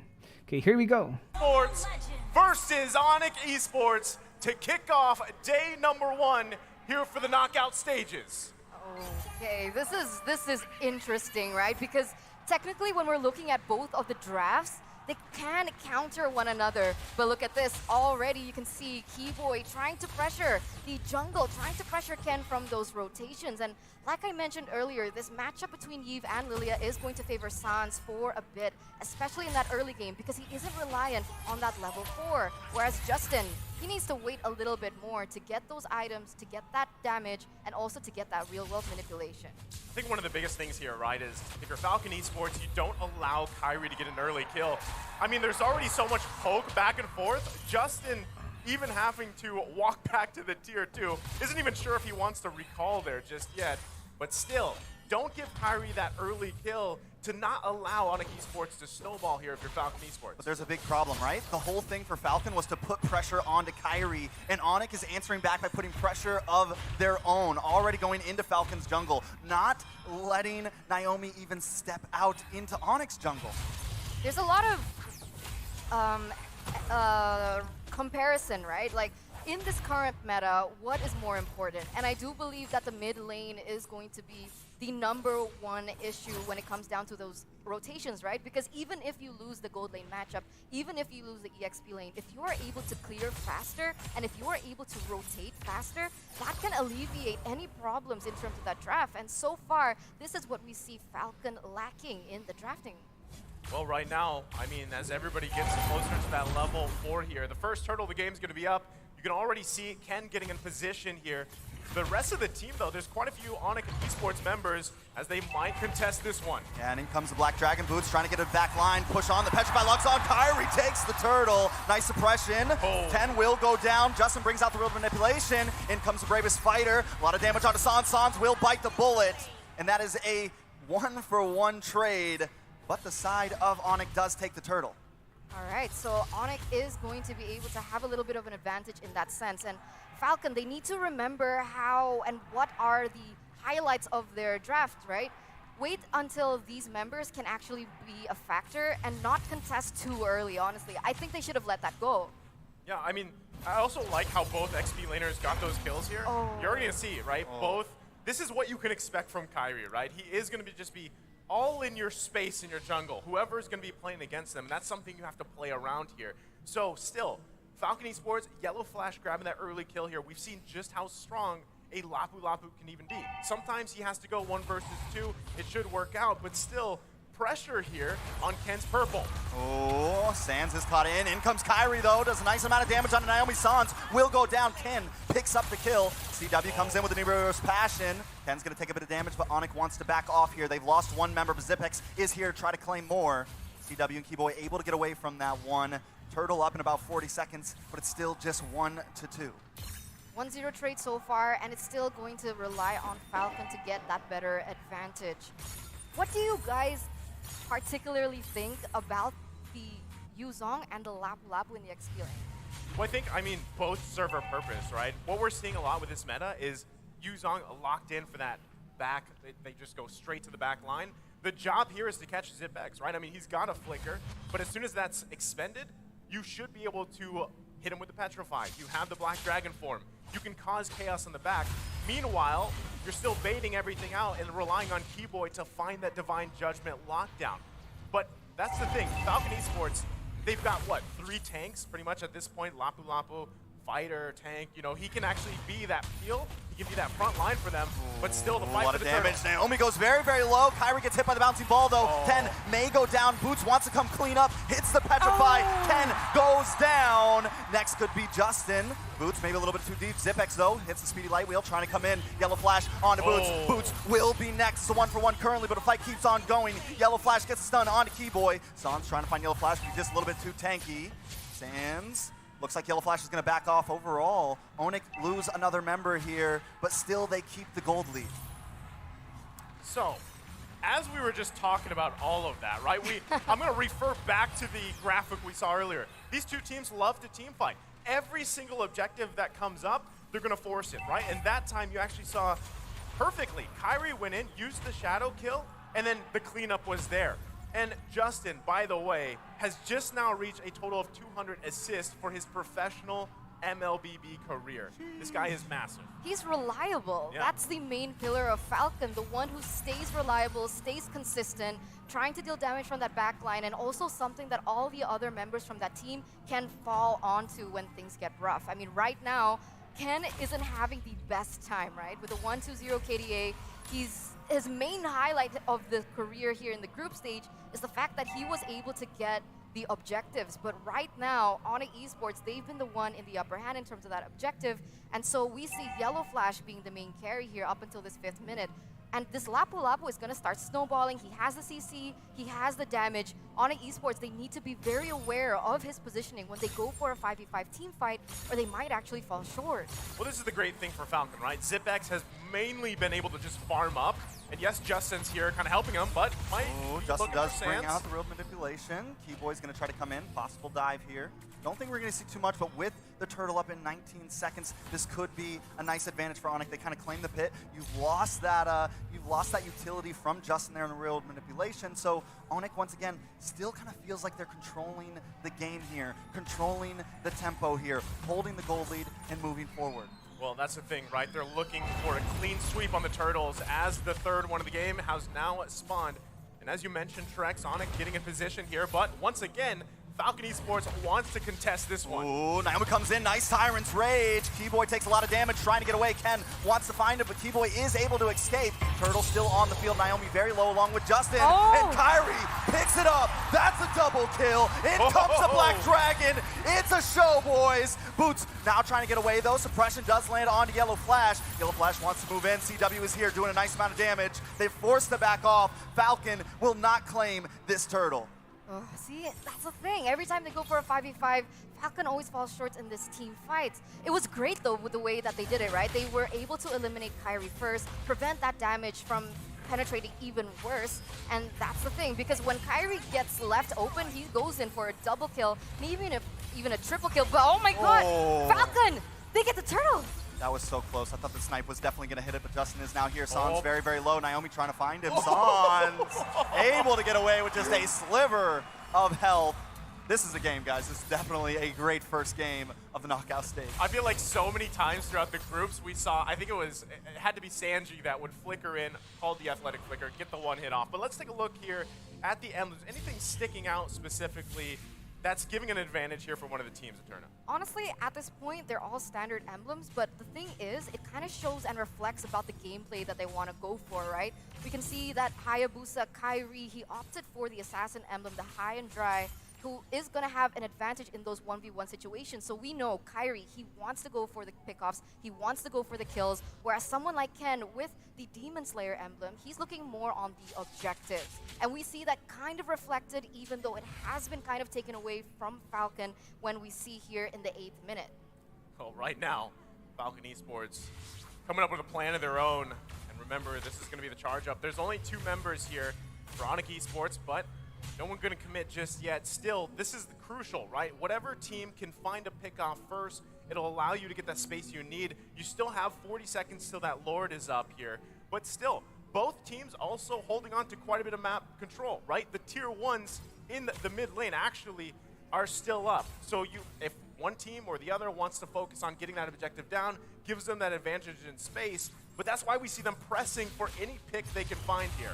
I think both teams have been so good at engaging, but also disengaging. I mean, it seems like there's been a lot of fights, but only 8 deaths total in a matter of 9 minutes. Only 1 tower gone. So they've both been so well at just kind of dragging out these fights and getting away in those crucial situations. The thing is Zipex and CW, both 0 kills, both able to farm, able to get their gold, able to try to be important to their team. So the question is, in the next minute or two, maybe upcoming on this next Lord, which gold laner is really going to pop off? The thing is, Zipex, even though that that Falcon in general, they're behind in 2000k, Zipex isn't falling too far behind because at some point they were both level 10.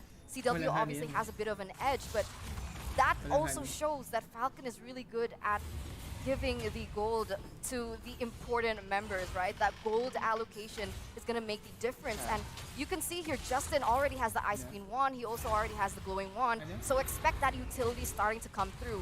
The damage, the dot, as both of these teams, they're going to start setting up a Keyboy. Naomi will get pushed back. It's a bloodbath. Yellow Flash taking a lot of damage, trying to go in, move on to CW. Keyboy has gone down. Yellow Flash cannot connect. CW picks it up. This is bad for Yellow Flash. This could be bad for Falcon. Kyrie finds Naomi. Can it get a double? Make it a triple. That is a full team wipe for Onyx. This is huge. Can they end it here? The king of the sky, and he just dismantled Falcon Esports here. And they're going to march into base. This might not be a final push. There's still pretty short death timers, but what a massive play from Onyx Esports. That was huge, a wipe out. And there you go, the king of the sky himself, Kyrie, getting that triple kill. Unfortunately, Sans got that double kill, but this is what happens when Onyx Esports get the comfortable heroes and the way that they weren't pressured from that early game. Luckily enough, though, Falcon was still able to secure the Lord, so it still buys them enough time to not end the game, and they still have those 3 inhibitor turrets remaining. Here's the thing, though, right? I mean, given what we just saw, what is the answer, right? What is the answer for Falcon Esports? Best thing you can do is find a pick-off so you at least have a numbers advantage. We're going to be taking a look here at the instant replay presented by TikTok. Look at this. It's a bloodbath from minute 1 here. And already you can see, right? Perfect timing with the shadow kill, Kyrie coming in. And Falcon Esports has I mean, they can't do anything but run for the hills. And the turret's not even enough. This is definitely rough. I mean, Falcon does secure the Lord, though, so we know their head's still in the game during these big team fights. When all the ults are going off, when bombs are in the air, they're still able to hold it together and secure the objective. So that could be the answer. If they can drag it out long enough, if they continue to get Lords and not let Onyx get the full push, maybe they could fight back here. They just need to get this, the pocket strat. They need to surround Zipex. No one can go too far forward. They can't be full dive mode. They kind of have to move as a unit, I feel. I agree. I completely agree. That's something that I wanted to bring up. In that previous team fight, it didn't feel like they were synchronized. And the way that they've drafted, they need to be synchronized, right? You need these combo wombos to come through. You need the ult coming in from Naomi. You need the ult coming in from Yellow Flash, paired up with that slow and that penetration coming in from Justin. But the way that Onyx Esports were able to do that team fight was they made it messy, right? They had someone in the front line, in the back line, but that's not what a Falcon needs right now. So they need to come back. How are we supposed to play this and not play into Onyx Esports tempo? Well, that's what I was saying in the draft, right? It's very finicky, right? Onyx Esports can either throw Kyrie at you, they can throw Sans at you, bait out the ultimates that they want.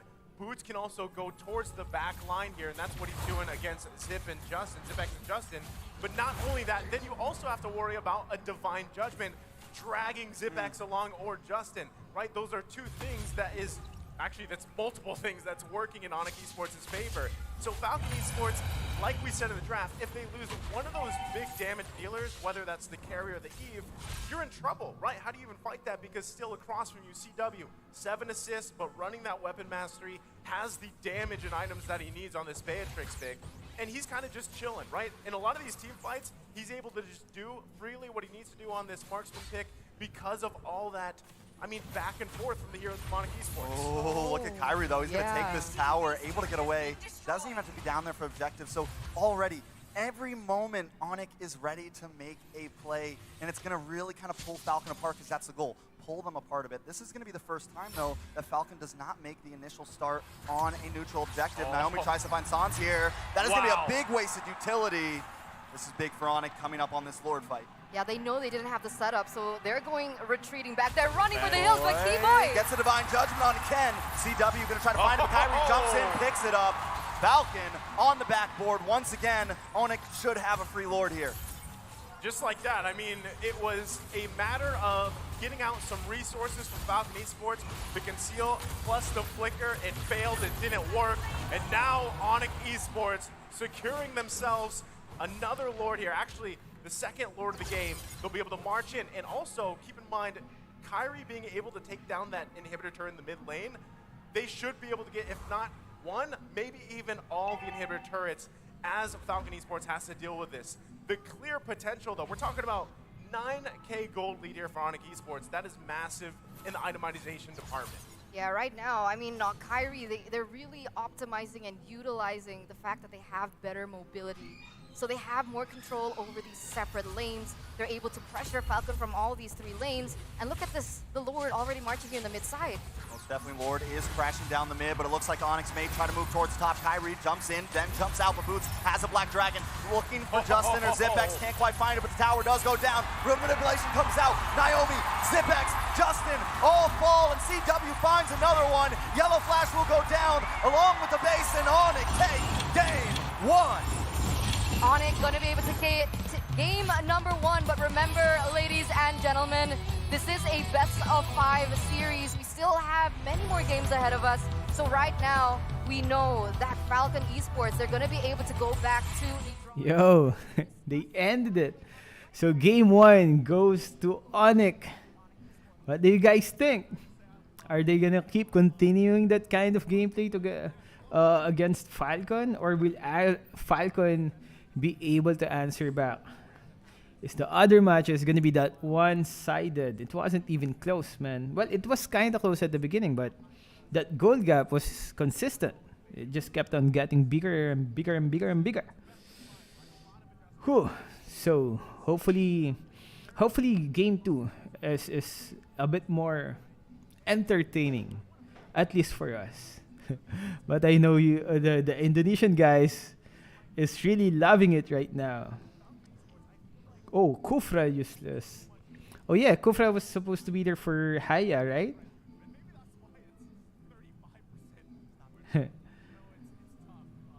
Still Mabaya. Solid Snake. What's up, Solid Snake?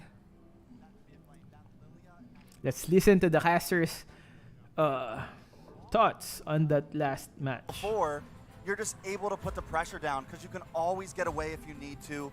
And then you look at the mid lane on the side of Falcon, and you have this Eve who can't really put that much pressure, you know? You're just kind of sitting ducks in that early phase. Yes, you can move around the map kind of quickly. You can maybe clear wave, but not as fast as that Kaja and that Lilia. And once they were able to control the early game, I think Onyx just had it in the bag.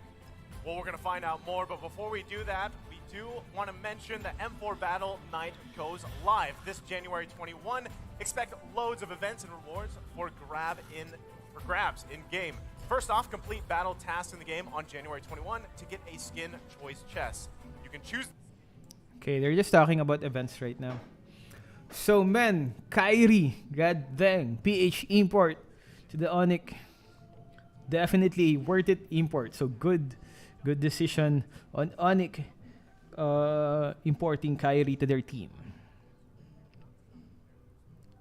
What's up, William Afton?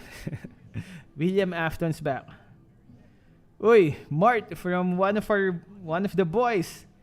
Mart, one of our editors, especially the shorts. Mart edits our short videos on our main channel. So Falcon does not stand a chance. Ooh, let's see. So said by Mike. Let's see though. But remember, Falcon was the team that took out Blacklist twice. Is it gonna be an easy 3 wins for the Onyx, or is Falcon gonna be able to answer back? Yo, no one's. That's the stage for the M4, right? We don't see that much audience though. What the heck? Where'd your audience go? Maybe maybe the outside audience is different from the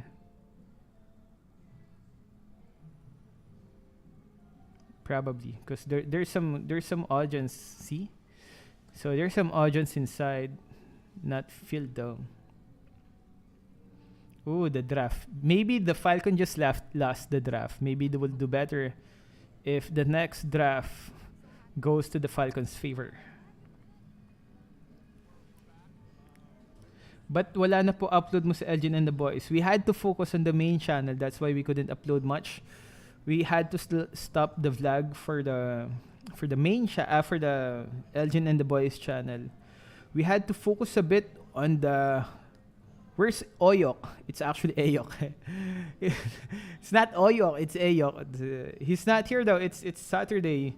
Most of the guys is on day off. It's Saturday right now. They go from Monday to Friday. And on Saturday and Sunday, it's usually just us. Elgin, can you sing? I cannot sing. We are bad at singing. Falcon versus Echo, who will win? That's actually hard, man. It's so hard to predict these games. There's lots of factors happening, especially on these teams that are playing on such a high level. Like if they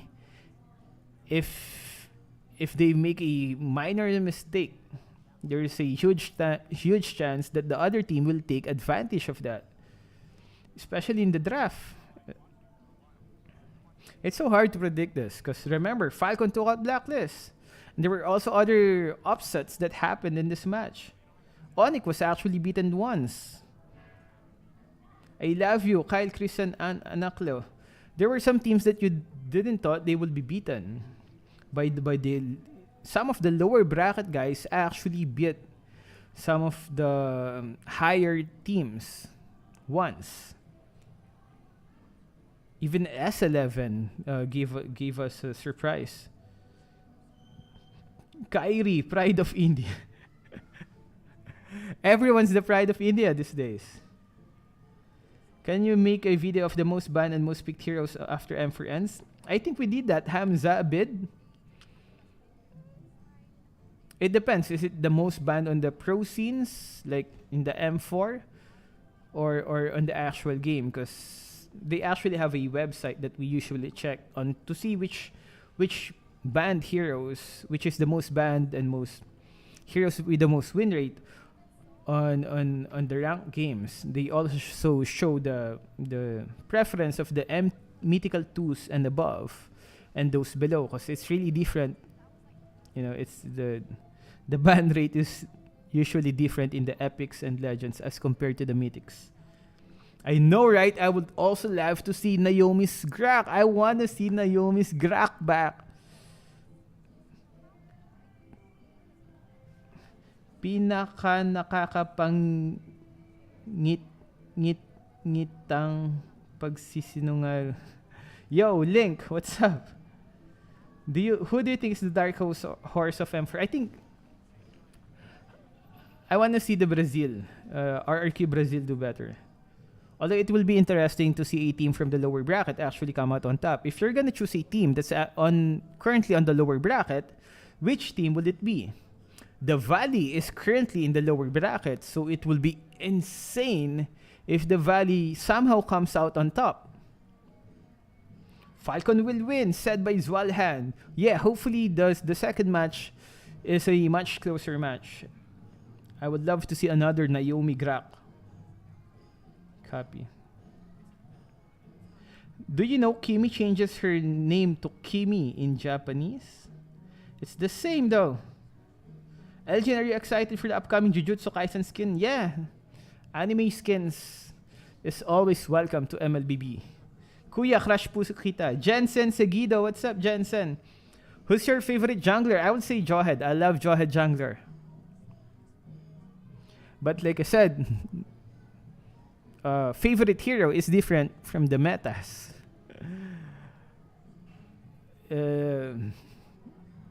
Sometimes you really have to use the metas in ranked games if you wanna rank up. Hero preference. Kimi jungler is also good. I also love Kimi jungler, Jawhead jungler. Kimi jungler these days is strong, man. In mythics, you see a lot of Kimi junglers. What do you think about Naomi Franco, Elgin? Naomi Franco is insane. I would love to see another Naomi Franco, man. I mean Naomi Grak. But Naomi also did good on Franco. What will you ban if you're against Onyx? I am not sure, man. You were saying Jimmy?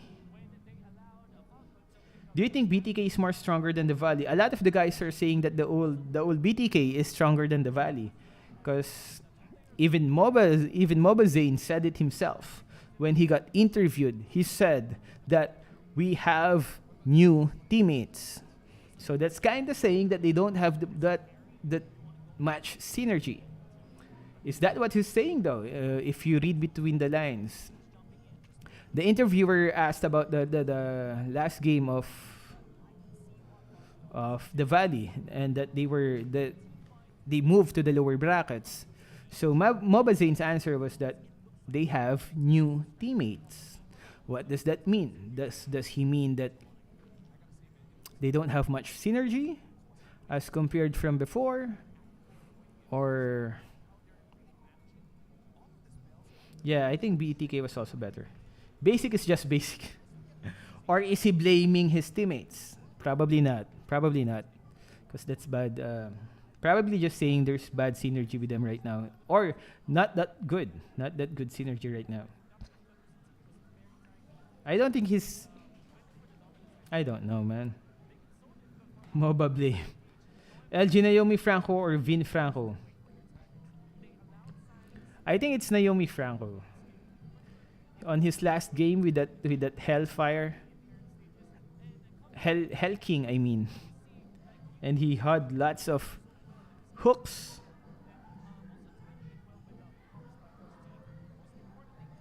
Definitely not Vin Kadita. Vin Franco is more welcome than Vin Kadita. Lemon, RRQ Lemon. Favorite jungle from all players? I'm not sure. I am not sure what they... Yeah, the Falcon was down 13k gold. So is that gonna be the tone of all this, of the following games? Onyx dominating the Falcon, or will Falcon answer back? Man, if they lose the second game, it's gonna be good. That's gonna be tough. Elgin will be the player of the Valley, and man, I don't have the skills. These pro guys play for the whole day. They play each day, every day, probably more than 8 hours, right? I mean, because that's their job. And I mean, we do play a lot as well, but we do a lot of edits also and animations. Who did better in the M4, Hun or Basic? Oh, that's a bit debatable. A lot of the guys were saying Basic was doing pretty bad. I think Hun definitely did better than Basic. What if you become a pro player? It's hard to manage a YouTube that you have to upload daily for content and be a pro player as well. That's I think you only have to choose one. You can probably be a pro player and just live stream your YouTube, but if it's content like ours, I don't know how will that be possible. Unless you're probably a pro player that just live streams on YouTube. But I think it's gonna be really hard to be a pro player and a YouTuber as well. I think you have to choose which one you're gonna have to focus on. Need Layla tank in M4. Have you ever did something bad in school? Have you ever did something bad in school? Oh God. I was always in the guidance, man. I would always be in the guidance office about fights and whatnot. Cutting school. Elgin Retrimara.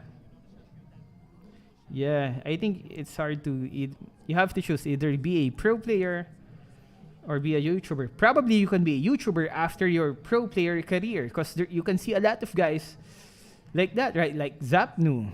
You see a lot of, and even Zapnu had to stop. He does not play anymore. He coaches, but you can see a lot of those. Even Payne from Bren from Payne after his professional career as a pro player, he then went to YouTube. So I think it's really hard to do both of that stuff.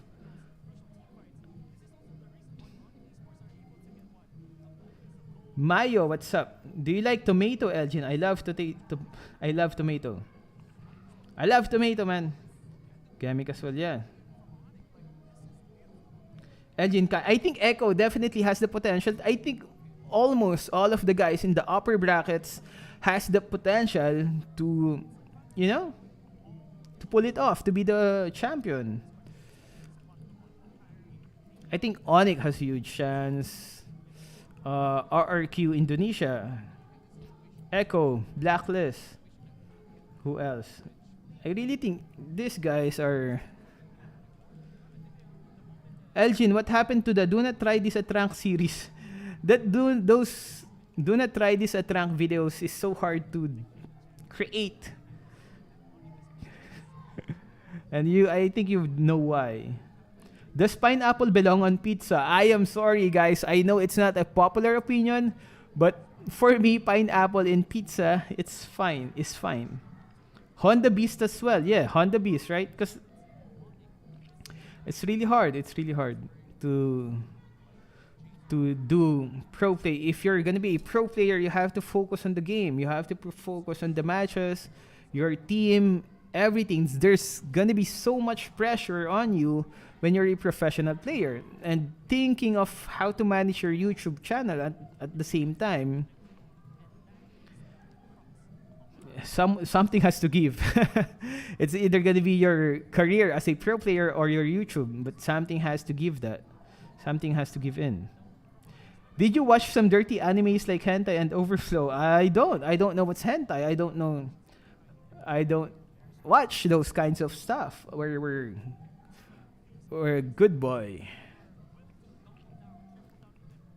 Have you done anything bad in school? Like I said, yeah, a lot. We're usually in the guidance office. On when we were in high school, we were not the most model student in high school. We were just bad in high school, man. We didn't. Pa-apply ka, Elgin. Di na kasi mag-asa second. Pa-apply, Kuya Elgin, because I'm not gonna study. I'm gonna stop studying on the second sem of college. Said by... Where's that guy? Ore Tamay. Well, you can always work. Elgin be the goat in high school. How old are you, Elgin? We're 36. We're actually 36 years old. Do you watch anime? If you do, can you tell me what's your top 3 anime? It's hard, but we do watch anime and we do read manga a lot. My favorite anime has got to be Cowboy Bebop. Second anime, probably the Lupin series. All sorts of Lupin animes, man. Cowboy Bebop, and I do love Ghibli. Ghibli animation, all of the stuff done by Mirazuki, I forgot his name. Just the Ghibli animations from... Ooh, Vash the Stampede. I also love Vash the Stampede. It has that Cowboy Bebop feel. I know that Vash the Stampede also has that Cowboy Bebop feel, but I love Cowboy Bebop more. Did I hear Ghibli? Ghibli. Not Gimli from Lord of the Rings. I mean Ghibli Studio. I also love Lord of the Rings. I love everything, man. I love everything fantasy. Are you married? Not yet. Hopefully, we will get married soon. Not Gimli from Lord of the Rings. I mean, Ghibli. I mean, there's so much stuff on our head that it mixes up. You like spicy food? A bit. I like spicy food a bit. I love wasabi though. I love sushi. Hashirama. Hayao Miyazaki. Ah man, yeah. Insane animation by Miyazaki. Ponyo. Do you watch isekai? Yeah, I love isekai videos. I love isekai animations, isekai mangas, isekai light novels. I actually read a lot of light novels. Some of the manga and even animation came out on light novels first. I also love reading novels and stuff. How about One Piece? I think everyone loves One Piece. I love One Piece. One Piece has that vibe that it's not that serious. The storyline is serious, but it has the chill vibe. You know, whenever the crew is just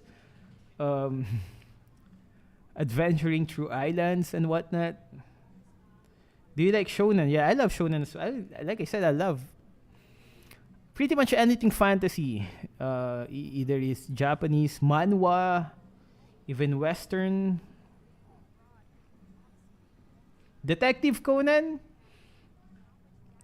Not that much. I lean more on fantasy stuff. Detective Conan, good, I guess, but I was not crazy over it. Elgin, not married but has 4 kids. Yeah. Sorry, man. Speak in Gollum, please. Speak in Gollum's voice. I would love that. I actually listen to audiobooks of Lord of the Rings. Not just the Lord of the Rings, but all of the works done by Tolkien, man. My precious. I would like to, but I'm live. Do you like action anime? There's only few. There's action anime, there's only a handful of good action animes. Most of it are disappointments. I did not like the action anime of Cowboy Bebop. The draft is starting again, guys. Once the draft pick starts, we will shut our mouth. Do you like balot? Yeah, I love balot. Ooh, I love sports anime. Haikyuu. Haikyuu. I love Haikyuu. Also, what's that other one? The football manhwa. Manga as well. But Haikyuu, I also love Haikyuu. The crow. That's insane. Oh, God dang, I could just read, watch all day if I didn't had kids. If I didn't had responsibilities, man, I will just watch my life away, read my life away, play my life away with MMORPGs, animes, mangas, and stuff. Blue Lock. Hajime no Ippo, yeah, I like that as well. it's Oh, I know. Yo, Silmarillion. How do you say that? But Silmarillion is so good. I mean, it's not story good, but it's so good that because it explains all of the stuff that happened in Lord of the Rings, all of the old school stories. I'm gonna shut up. Let's go watch the draft pick.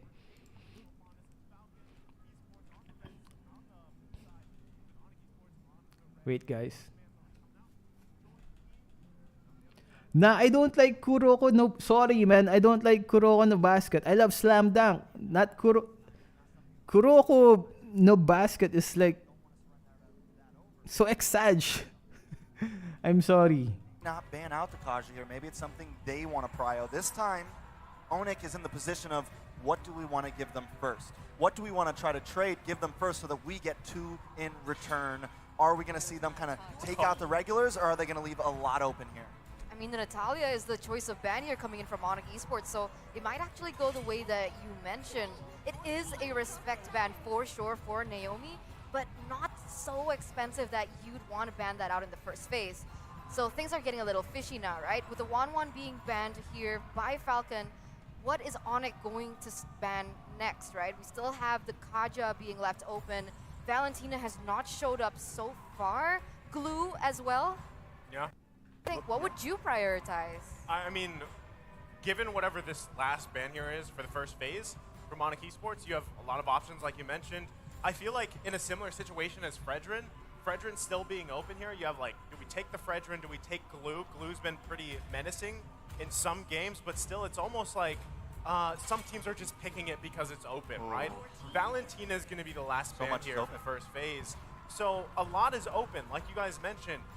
This is really comes down to what do we want to utilize first? What is that dynamic we want to go with here? And it's going to be the Fanny taken in. So I mean... But Kaja's still open. Kaja's still open. That's a possible answer right there. We've seen a lot of Kufra lately. Kufra as well, but I definitely think Onyx secures this Kaja up front. Keyboy played it so well last time. And Justin runs into the wrong bush, it's over. Runs into the wrong lane during a fight in the wrong way, it is over. But Onyx still taking their time with this. I mean, that's the thing, right? Franny, crazy pick. Really strong in the early game. Really good at rotating. High pressure kill in the hands of Ken. But at the same time, there's just so much counter towards this Fanny that Onyx Esports, they do have time to try and work around it. We see the Glue being prioritized as well as the Kaja, like you mentioned, Trex.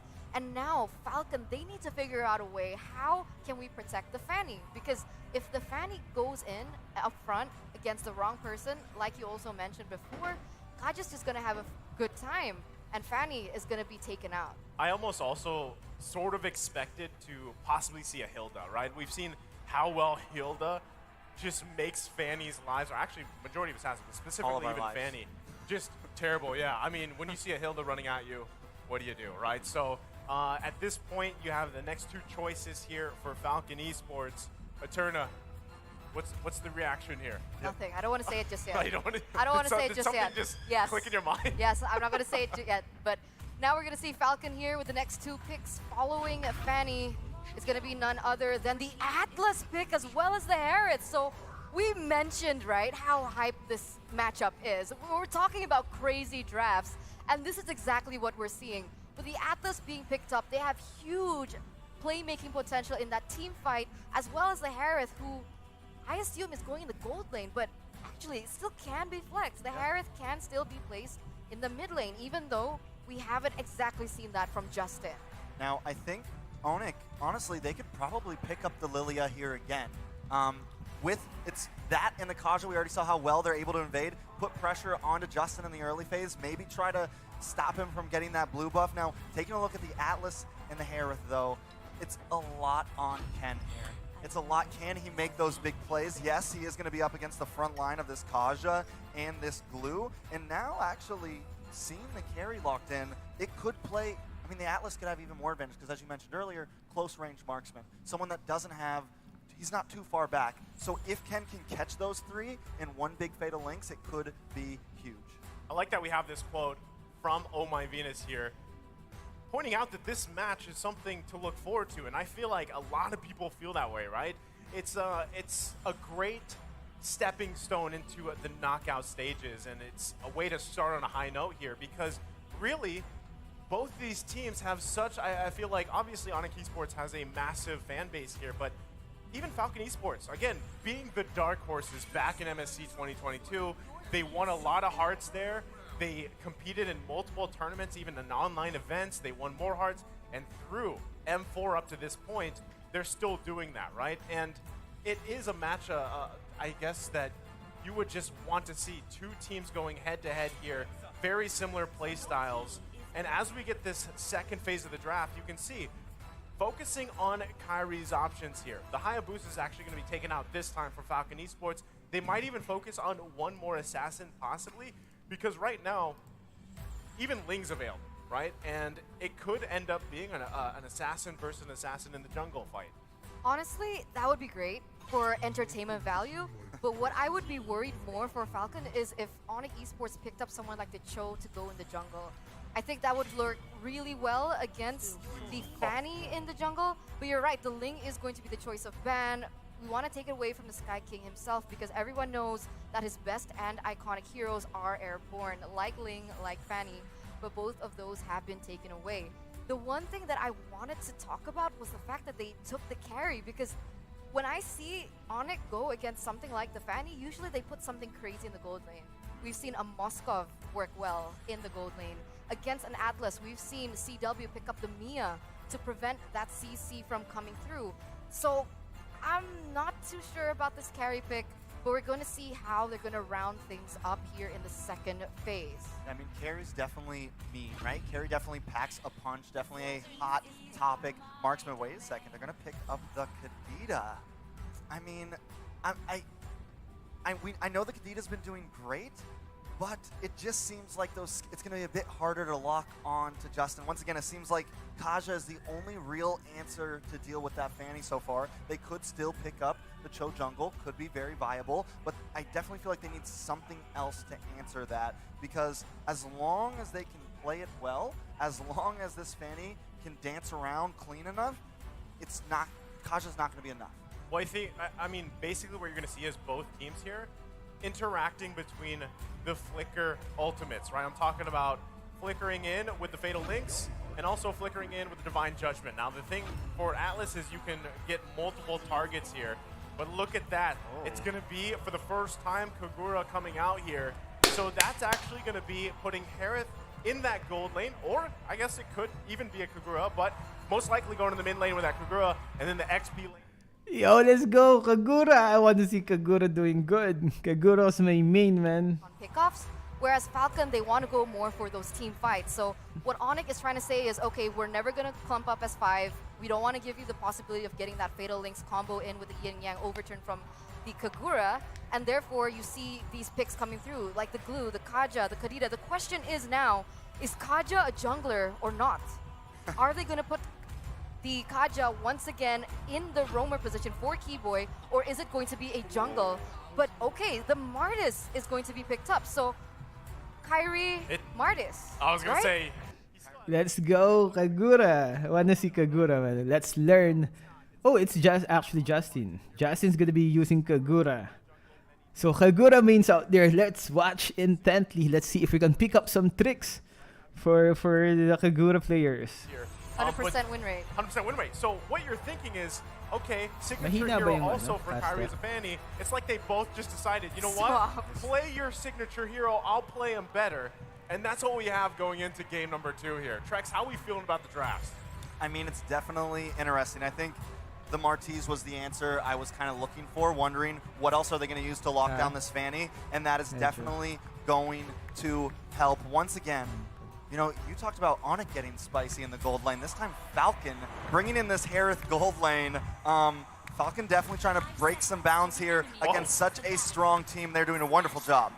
Well, we're breaking the bounds here as we load it into the Land of Dawn for game number 2. It's Falcon Esports against Onyx Esports.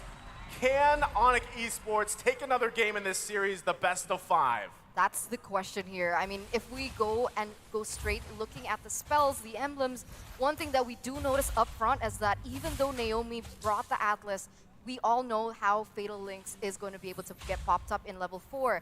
But none of the members from Onyx Esports actually brought the Purify except for CW. So that's something that Falcon can work with when it comes down to it. And the one thing else that I wanted to add is the fact that Kyrie is on the Martis. He's going to be immune to the CC. So I think that was the perfect addition in regards to that.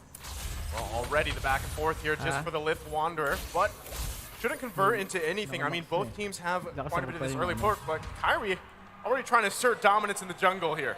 That's what he's got to do, right? This is exactly the plan for Onyx. Once again, be aggressive into Falcon, especially when you're up against a Fanny. Wait a second, Naomi going to try to get the stun on Kyrie. Does work, but a big knockup coming from Sans there. Ken forced to back off along with Naomi. Falcon slowly getting pushed into a corner, only a minute and a half. I mean, both teams, they're reliant on level 4, right? They're both teams are reliant on that level 4. They need those ultimates. They need that power spike to happen. So what we're going to expect is the importance of base damage. And Keyboy has that. Kaja hurt so much already below even level 4. And you can see even Ken starting to fall short in terms of that jungle. I mean, the thing, too, with Onyx Esports is CW is the only one with that get-out-of-jail-free card, right, against the Atlas, because Naomi's going to be looking for those fatal links here, and already CW is going to have his work, the work cut out for him, because he's got to avoid that.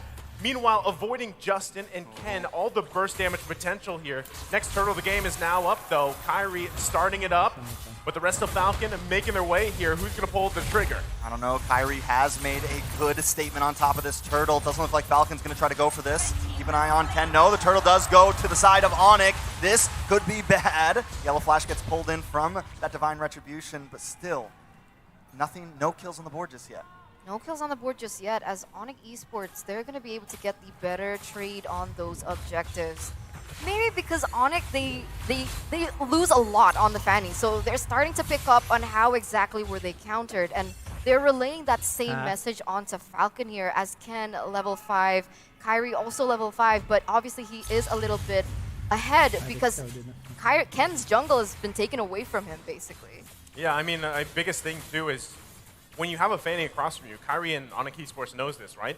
Don't get caught alone, especially with a high and dry. Oh, that is big. Keyboy goes down. A nice pick for Falcon. First blood on the map. Kyrie maybe wants to find something for himself. Ken trying to get out of town here.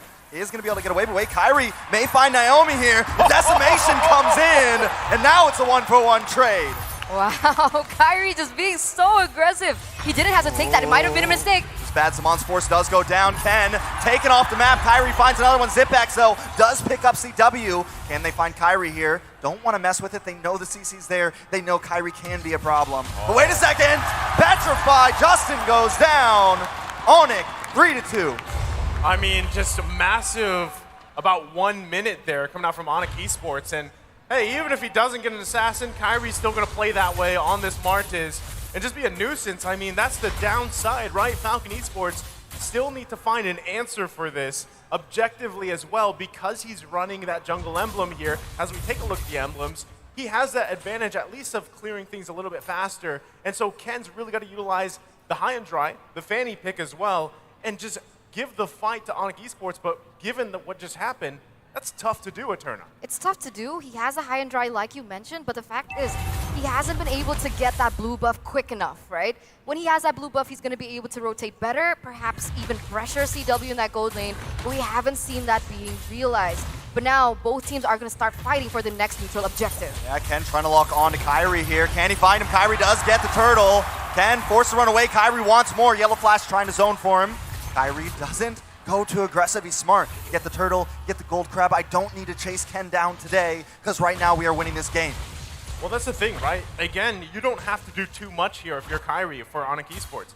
You go in, grab the objectives, get out. If Keyboy finds a Divine Judgment lockdown, great. It could even be Sands, right? So still, you have a lot of tools here for Onyx Esports, and that's why Falcon Esports has to work around that. But already, even just the pressure in the jungle. This is so bad for Ken right now. I mean, Onyx, they're playing it textbook right now. They're doing it exactly how they're supposed to, and the Martis pick was just so clutch, and it's working so well against Falcon. And right now, the gold has already extended to almost 2K at only 5.5 minutes. Oh, they're suffocating Falcon. I mean, right now, Kyrie level 9 against Ken, who's still level 7, so he's 2 levels below. It must be so frustrating, but Keyboy looks for a pick, but he's still able to get out here.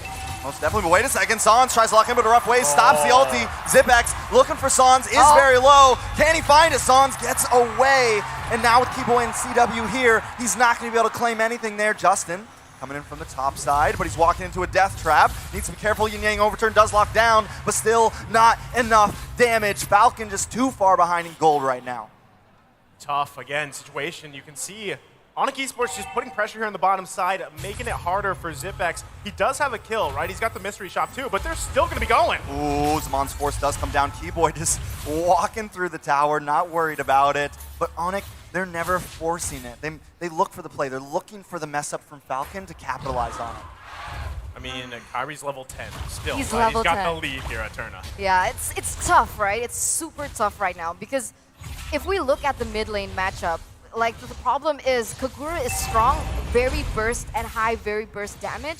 But the problem is the Kagura needs proper setup for that yin-yang overturn to be maximized. And so far, Naomi hasn't been able to land that. But perhaps this might be the moment as they're setting up for the objective. Oh, suppression does come on to Ken. Ken goes down. CW picking up that kill. Naomi now forced to run away. Falcon cannot contest this turtle. Yellow Flash gonna keep vision for his team, but down in the bot lane, is a bit more action. Sans finds Naomi. Yellow Flash trying to respond back to Sans, but T-Boy is also here. Kyrie will be on his turtle, and that is another huge advantage for the side of Onyx Esports.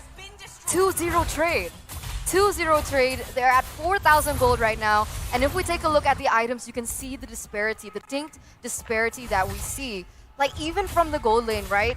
The carry is 1,000 level up. She has her core items. She has the corrosion scythe. She has also the golden staff. And so the damage, the attack speed, the slow, it's already starting to hit. Whereas the Herod, he's only been able to get that Calamity Reaper and the Feather of Heaven, which he needs more magic damage, basically. He needs that base magic damage for the damage to finally hit.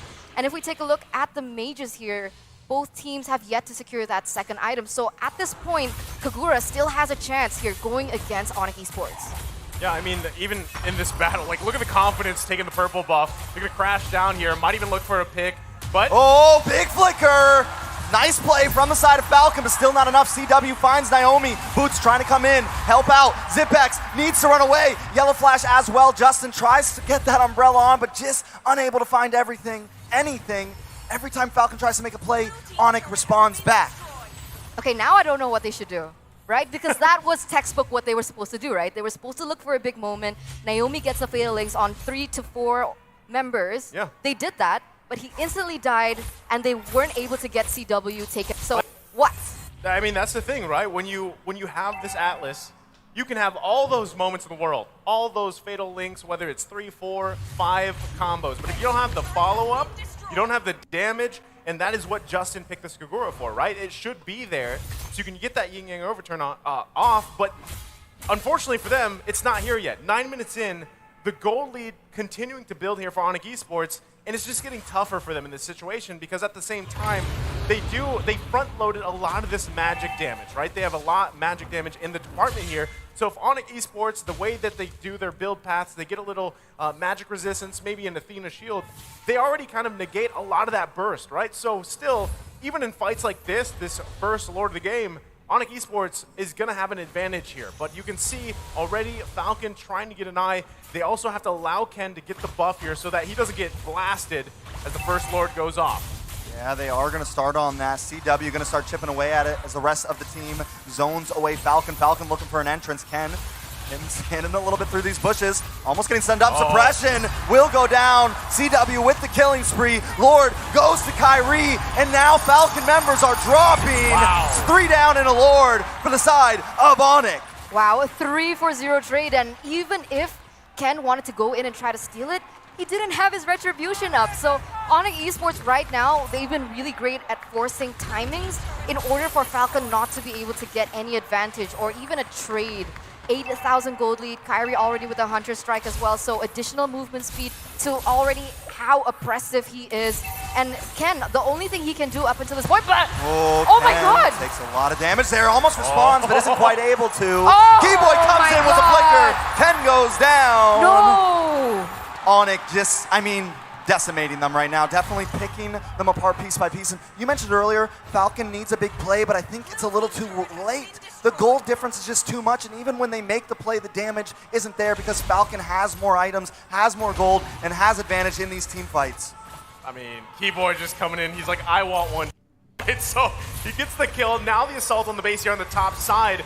It's Onyx Esports pressing this into the base. Boots will come in, but still nothing too major. Falcon is able to stop them from taking an inhibitor, but they've lost everything else on the field. This is a bad predicament. It is a 10K gold lead for Onyx right now at Turna. Yeah, any hope for that moment has kind of shifted, right?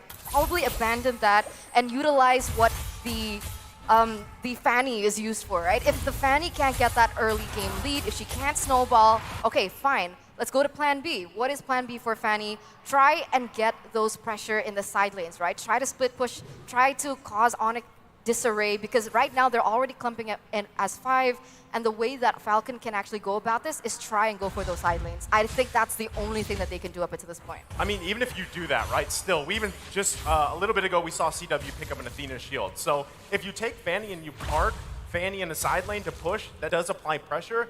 But if they're looking for these skirmishes, these team fights, and there's none of that physical damage, it's all magic damage, it's going to fall off. You're not going to win those trades here. And we see even Falcon Esports being poked out of their own jungle. I mean, at this point, 10K gold lead for Onyx Esports, sitting comfortably, taking all the buffs here from Ken. And this it's a very hard situation to be in. Even if you don't, we've seen this similarly with a Hilda, right? How much Hilda just makes it a hard time for the opposing jungler. Same situation here for this Fanny. No buffs, you have to scrape any XP, any gold you can, and then hope to be there for those fights when, I mean, Naomi has been trying to find the Fatal Link setups. He's done it, but there's no follow-up damage. You know, Onyx just has such great placement all over the map, especially as we creep into this mid to late S game. Look at San sitting down here in this bottom brush, just waiting for the ambush, and everyone else moving as a unit, but everyone knows their position. They have their spots depending on what they want to do next. Now with Lord coming up, the rest of the team is moving forward as Sans slowly catches up, but Kyrie gonna try to look for him down there, takes him very low. Sans forces these rough waves, just get away. This could be the slight advantage Falcon is looking for, but they cannot go for this Lord. It's just too much pressure from Onyx. Yeah, it's unfortunate, right? 11,000, almost 12,000 gold behind now. I think the fact that Ken was trying to pick him off he was looking for a trade, but it couldn't happen as well. Fanny trying to pressure that bottom lane, trying to get a turret out of it. But the way that, like you mentioned, the way that they're able to spread across the map and deny all that from Falcon makes it just that much more difficult for them. And you can see Kyrie he keeps building that defense. Nobody in particular can take him down because Falcon committed to having the Harith in that gold lane. They're not going to have that DPS like Onyx has with the carry. They're going to have more burst, but even that can't come through because of the range disparity that they also have with Onyx Esports. This is a tough situation for Ken to be in, right? Kyrie's right here. He's looking for any movement that he can get on the map, but even like what we saw, right? He's just probably at this point trying to get those last couple items that he needs. He's also got to catch up here on XP, but meanwhile, top side, Lord's going to be marching up here. So does he go back for the defense? Because this one's going to be tough for Falcon Esports to defend against. He's going to be forced to. Lord will take the first inhibitor. Onyx closing in, looking for a possible finish here. Sans being patient along with Boots. CW and Kyrie will move to the mid side. The Lord does fall, but now Onyx moving on to the middle inhibitor. They're going to pick these bones dry before they finish this. Onyx now circling around, waiting for a possible mistake from Falcon. Sans, Keyboy holding the front line. Boots maybe waiting for the engage. Kyrie also helps clear the wave. Falcon forced to keep them at bay, but Onyx not being too aggressive, playing disciplined, playing smart. They got what they came for, and they can wait for the next Lord because the gold lead is so much. They're really stretching this out, right? I mean, they could have taken a gamble, they could have committed onto it, but they didn't want to.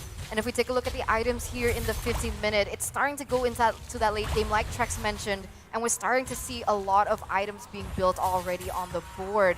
Right now, there's already so much magic penetration. The magic damage is there for Harith in particular with the Holy Crystal and the Divine Glaive. All he needs to secure is his last item. And I honestly believe at this point, maybe look for something that's more... But wait a minute, in the mid side here, Boots. Oh, just too tanky though. Ken can't do the damage. The game is too far in. The Fanny is almost obsolete at this point, and it's becoming a major problem. Yeah, back to my point here, because the problem is, we can't. They don't want to let you talk. Keyboy with the concealed play tries to lock on a yellow flash, but still, Falcon also playing disciplined here, not overextending. They know they just need to clear these waves, and they can maybe try to hold out here. Okay, Onyx, can I talk now? Now you can. Are you done? Okay, seems like they're done. Okay, but maybe not, but I have a few moments. But what I meant to say is that because Falcon is highly depending on the damage output coming in from Zipex, even though he has those items that is going to give him more magic damage, the problem is if we took a look at Onyx Esports' item builds, they had so many Athena shields, and that's going to be a huge problem. This is the problem of having Harith as your gold laner without that physical item, the physical damage that you so need at this point. Yeah, normal. I mean, it's always it's kind of a high risk, high reward situation, right? When you draft a mage into the gold lane, it does work for some teams, but still, when you're jungle, the main physical damage is shut down. Speaking of shut down, Yellow Flash will be the one to get shut down, but a nice Fatal Lynx locks on. They want to make the play. Naomi finds Sans. Keyboy will go down, but the immortality pops. Zipex trying to pick it up with the dash. Kyrie still gets the Lord. Ken gonna look for Keyboy here, but Boots has locked on, and Ken goes down. They're slip and sliding. That's it. A nice pickup. Falcon loses out on that trade. It's a 2-for-2, but the Lord still goes to the side of Onyx. Oh man, that was messy, Naisu. Boots took him for a ride. I mean, that was a journey and a half, right? I mean, what a play there. And now, still, Onyx Esports in good position. They're going to be marching down the mid lane. Keyboy has just now reached 1,500 assists for his professional MLBB career. So congratulations to him. He is doing work right now in this Kaja, as we saw him do in the previous game as well. So now, this very well could be a last push-in. Couple seconds, Ken should be up, but Onyx Esports going in. It's going to be a second until CW can get to this fight, though. Some of the damage is still in the backside, but Kyrie and Boots want to try to push this in. Kyrie taking a lot of damage. Ken does get a nice poke. Yellow Flash trying to hold down the backside, but Keyboy finds the retribution and pulls in Justin. This could be big. Wait a second. Boots does find Yellow Flash. That's 3 down for Falcon. They keep on going. Zipex will be next. Ken goes down, and the base will fall. Onyx Esports takes game 2. Onyx Esports takes game number 2, and they're going to be leading. And there we go. Another win for Onyx, man. This is looking bad for Falcon. One more win. Onyx just needs one more win. Sadly, we didn't see much Atlas and Kagura combo. Would have been nice if Kagura had enough damage for to follow up that Atlas ultimate. But, a lot of buts. And that's all we got. Buts.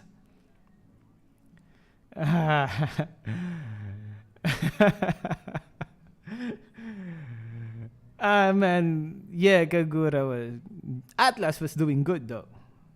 Right? It's just that no follow-up on Atlas's ultimate. Woo!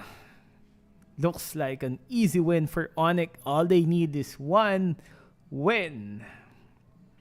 I think our prediction was Onyx on the second place. Well, that's the veterans for you. This Onyx guys have been there for ages. Will we have? Okay, let's listen to the casters. Let's listen to the hat trick casters and to T-Rex and Wolf. They love their team fights. They love fighting, especially around those objectives and everything. But the way that Onyx Esports approaches those chaotic fights, it's still clean, right? I mean, that's how they work around it. So I just gotta say, it's a sight to see, but at the same time, I know, right? Nerf Kyrie. Man, it looks like it's gonna be 3-0. Is it gonna be 3-0? Who knows? Maybe we're gonna go use up all of the 5 games. Answer back, Falcon. Hopefully, Falcon answers back on the next game. Yeah, definitely. Onyx, one of the veteran teams out there. More so with Kyrie on their team. Falcon. points, double protection points, double EXP, and double BP for 5 matches. We're not stopping there. Trex, there's more.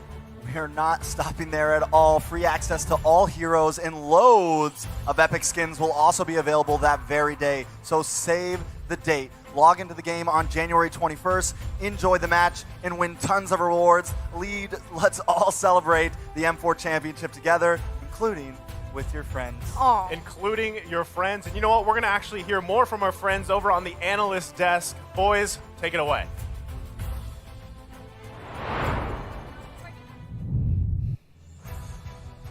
Thank you very much, friends on the desk. Welcome to the analyst stage. Yes, we got a stage here with me, LaFell, as well as Wolf, as well as Jace. Are you guys enjoying the sun? Yeah, pretty much. It is as hot as the games that we're watching. Oh yeah, and with 11,000 gold lead, match point, it's really good to be an Onyx fan right now, Jace. Yeah, definitely, because for the side of Falcon. Okay, let's. I think we're done with the casters. Yeah, we're definitely one-sided. How long till the next game? The ads between the games is actually quite fast. They don't even have that ad chair anymore. So no more chair kun ad. You know, right? Kyrie. Worth every penny for importing Kyrie. Wonder how much Kyrie got to be imported to the Onyx. Imagine being imported by foreign teams because of how good you are at ML. Man. Missing secret abs labs. Yeah, no more cheer kun. I wonder if they actually were able to sell any of those chairs. Yeah, we can only us normal mortals can only imagine. There's no audience. Probably because there's no audience outside. But inside, there's some audience. Not full though, but probably in the finals. Yeah, probably in the finals. Because it's still a bit early.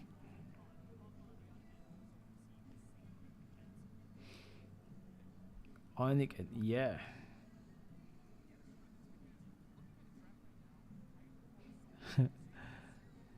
Nerf carry.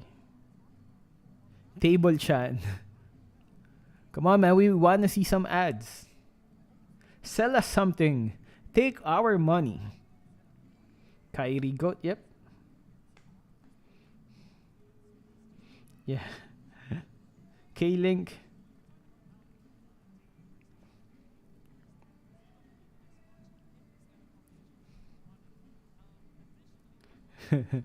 Shin poster. Shin poster. Kyrie gods. Ooh. Yeah, we do miss the chair. Man, too bad. No Atlas Kagura combo. Would have been nice. Would have been nice to see a Atlas Kagura combo finishing. No link now. Strigweir. Strigweir, what's up? Thank you, man. Hi, Vixinity. Funny Valentine. Burmese goals. Yeah, a lot of the people are saying they do miss Burmese goals.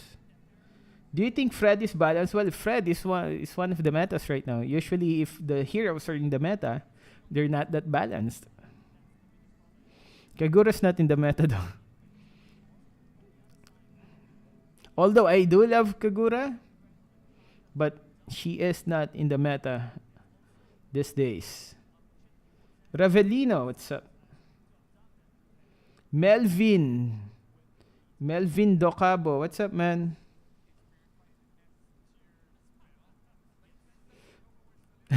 Kagura already getting killed before. On that early, there was an early clash wherein I don't know what happened. But Atlas made a perfect set, right? Almost perfect, although he did get melted down fast. But we didn't see any Kagura follow-up. It was too fast. Couldn't see what happened to Kagura.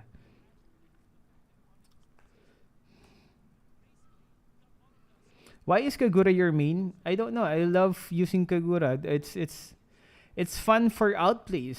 You can outplay a lot of heroes, although she's not in the meta. I do think there are other mages that's better. It's just that it's fun to use Kagura. It's fun to blink out, purify when you get crowd controlled. But like I said, there are better mages out there. You got Eve, you got Farsa. It's just that it's fun. It's fun to use Kagura because of the I'm actually bad at MMs. The only decent MM I have is Kimi. Yo, Ravelina, what's up? Savior meta. Yeah, that's versatile and fun. it's fun baiting people with Kagura's second skill. Or just if you get hooked, just second skill.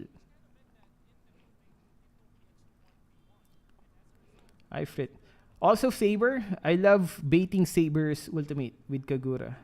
You can actually turn, if you have enough damage, you can turn, even if Saber is kind of fat, you can turn the tables with Saber with Kagura's ultimate.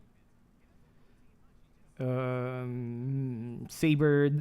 example, Saber does his ultimate on you, then you second skill to move away a bit so you don't get hit by his blades. Then you run your combo. You perform your combo.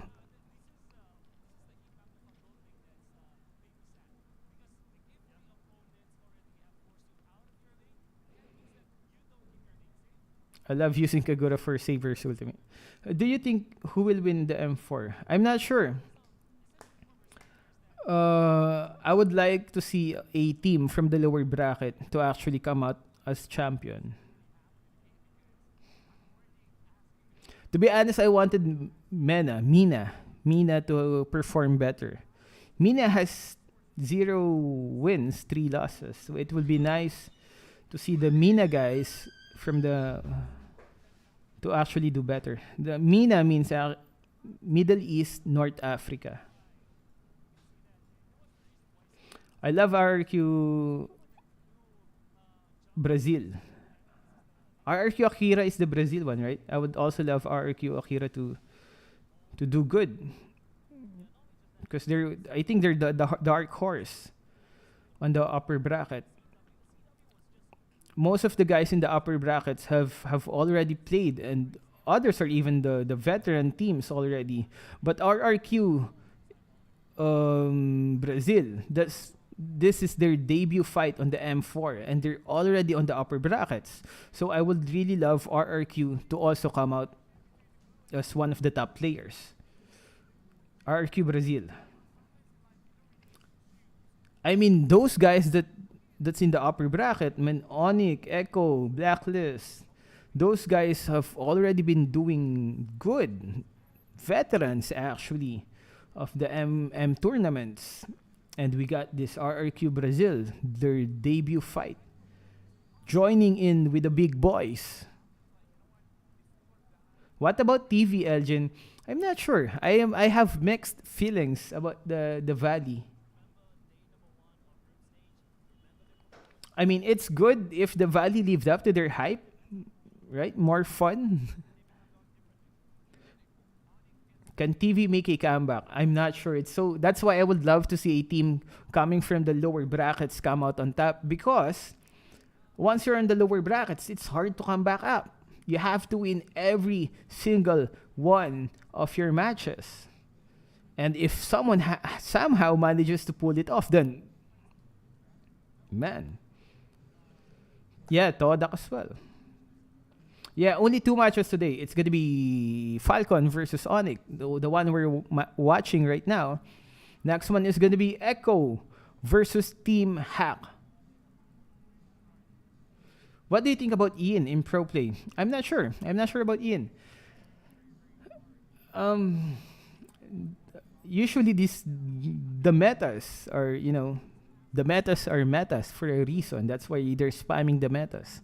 Unless they have a specific, unless if the team has a specific strategy that they've already tried, proven, and tested. That's the only way I think they would not go for the meta heroes. Like the Blacklist. The Blacklist usually surprises us with their draft pick.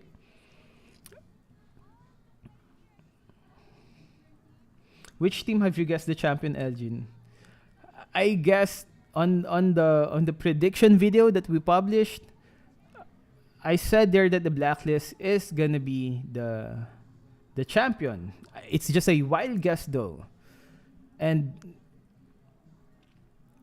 if by preference, I would actually want a different champion. I would prefer a different champion. It's just that was the predictions that we made. But personally, I would love to see a different champions, particularly in the lower brackets, underdog teams. I'm a simp to the Indonesian girl. Ooh. Echo is in the upper brackets. Echo is qualified. I think everyone in the upper brackets is qualified to be the champion, man. Yeah, it will be a bit boring to see the blacklist again. But they are a great team. But personally, I would love to see a different champion. Are you 3K points? What's 3K points? Elgin, are you married? Not yet. Hopefully soon. If we get enough cash, we will marry the girl. Buy a ring, and marry the girl. So we can finally get married. And we can finally answer yes to your questions. OMG points? No, heck, I think the highest points I got is 800, man. Highest point I got, I think, is 800 plus on Mythical Glory. We actually have a lot of accounts.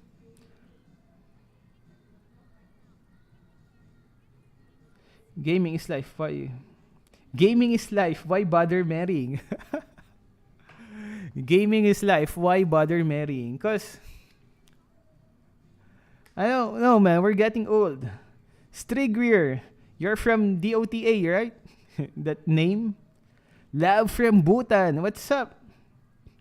Elgin, did you touch grass today? Yo, that touch grass sound, that touch grass word, I actually learned of its meaning just a few weeks ago. Just a couple of weeks ago. I did not know what touch grass meant before. And when people asked me, did you touch grass this new year? And I was like, what? Why the heck would I touch grass? Is that internet lingo for smoking weed? Are you asking if I smoke weed? Right? So thankfully I learned what touch grass meant. Finally. Now I can answer questions. Like, yeah. Touch grass is basically just going out, right? Going out, keeping up, having social... keep up with reality. Oh, it also... Yeah, it also means keeping up with reality stuff. We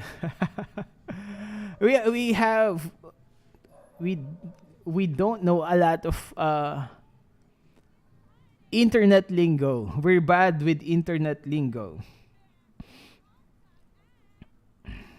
Another internet lingo that I didn't know. Oh, should we listen to this one? You touch grass at night though.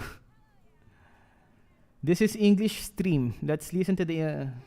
what's this? What's up, bro? Let's listen to the... M4, selamat datang di M4 dan ini adalah kali pertama Anda untuk menonton secara offline. Betul ya? Ya, betul, pertama kali ini offline untuk nonton perhelatan Mobile Legends. Okay. Actually we couldn't understand. So let's go back. So another internet lingo I didn't get was Wendy's. People kept saying to me, Wendy's. Wendy's. I was like, Wendy's who? Wendy's what? And they keep on smiling. They just say, Wendy's. And I was like, what? Wendy's. Wendy's nuts enter your mouth or something. I was like, bro, what the heck is wrong with you? Why would you want to put your... I didn't ask for it. I know, right? Like, Wendy's. Thankfully now we know. We now know. So hopefully there's no more nuts. Yo, Alijut, bye. Yo, here, 1 minute. Next game. Is it gonna be next game? 40 more seconds and we're gonna have another game.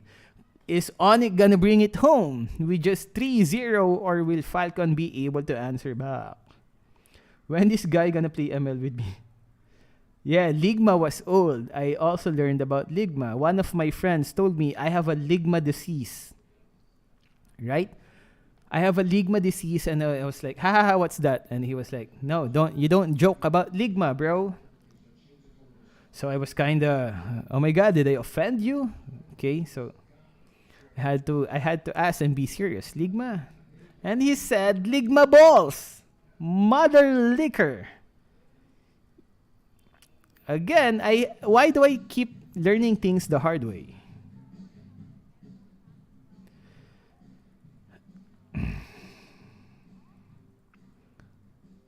Why? What the heck? Isn't Uwu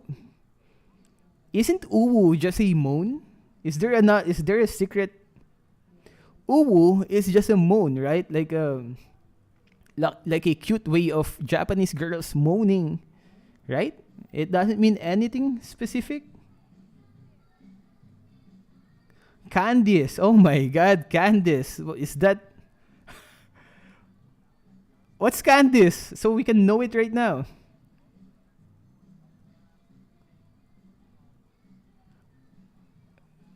Also, Mia, what?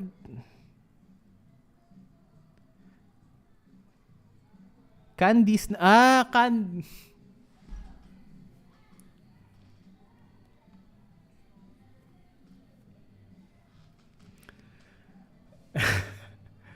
I should have seen that coming. Candice. When this. So anything ending by this. So that's actually pretty basic. I should have seen that coming. Anything that's this. What the hell is a dragon? MLID? No, Sugondis. That ends with this. So I will stay away with this. You did it. How old are you? We're 36. That's why we're not that updated with the internet lingo. Ara. Sorry, Strigweir. I actually have not memorized my MLID. I will have to check. Probably on the next stream, I will write down my MLID on the notepad. Dragon D's? What? Dragon D's? Isn't that a bit far? Why? I don't get the Dragon D's. Thoughts on Florine? Yo, Al Hail Megatron, what's up? Shout out, Pull of Rain. Tagalog ka nga, Elgin. Oh, drag on these nuts. Oh, snap. Drag on these. Okay. Now I get it.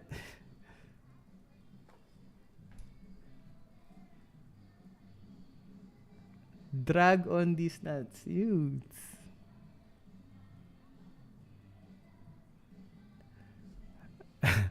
I'm a bit disappointed and also kinda amazed on the generation these days. Drag on these nuts.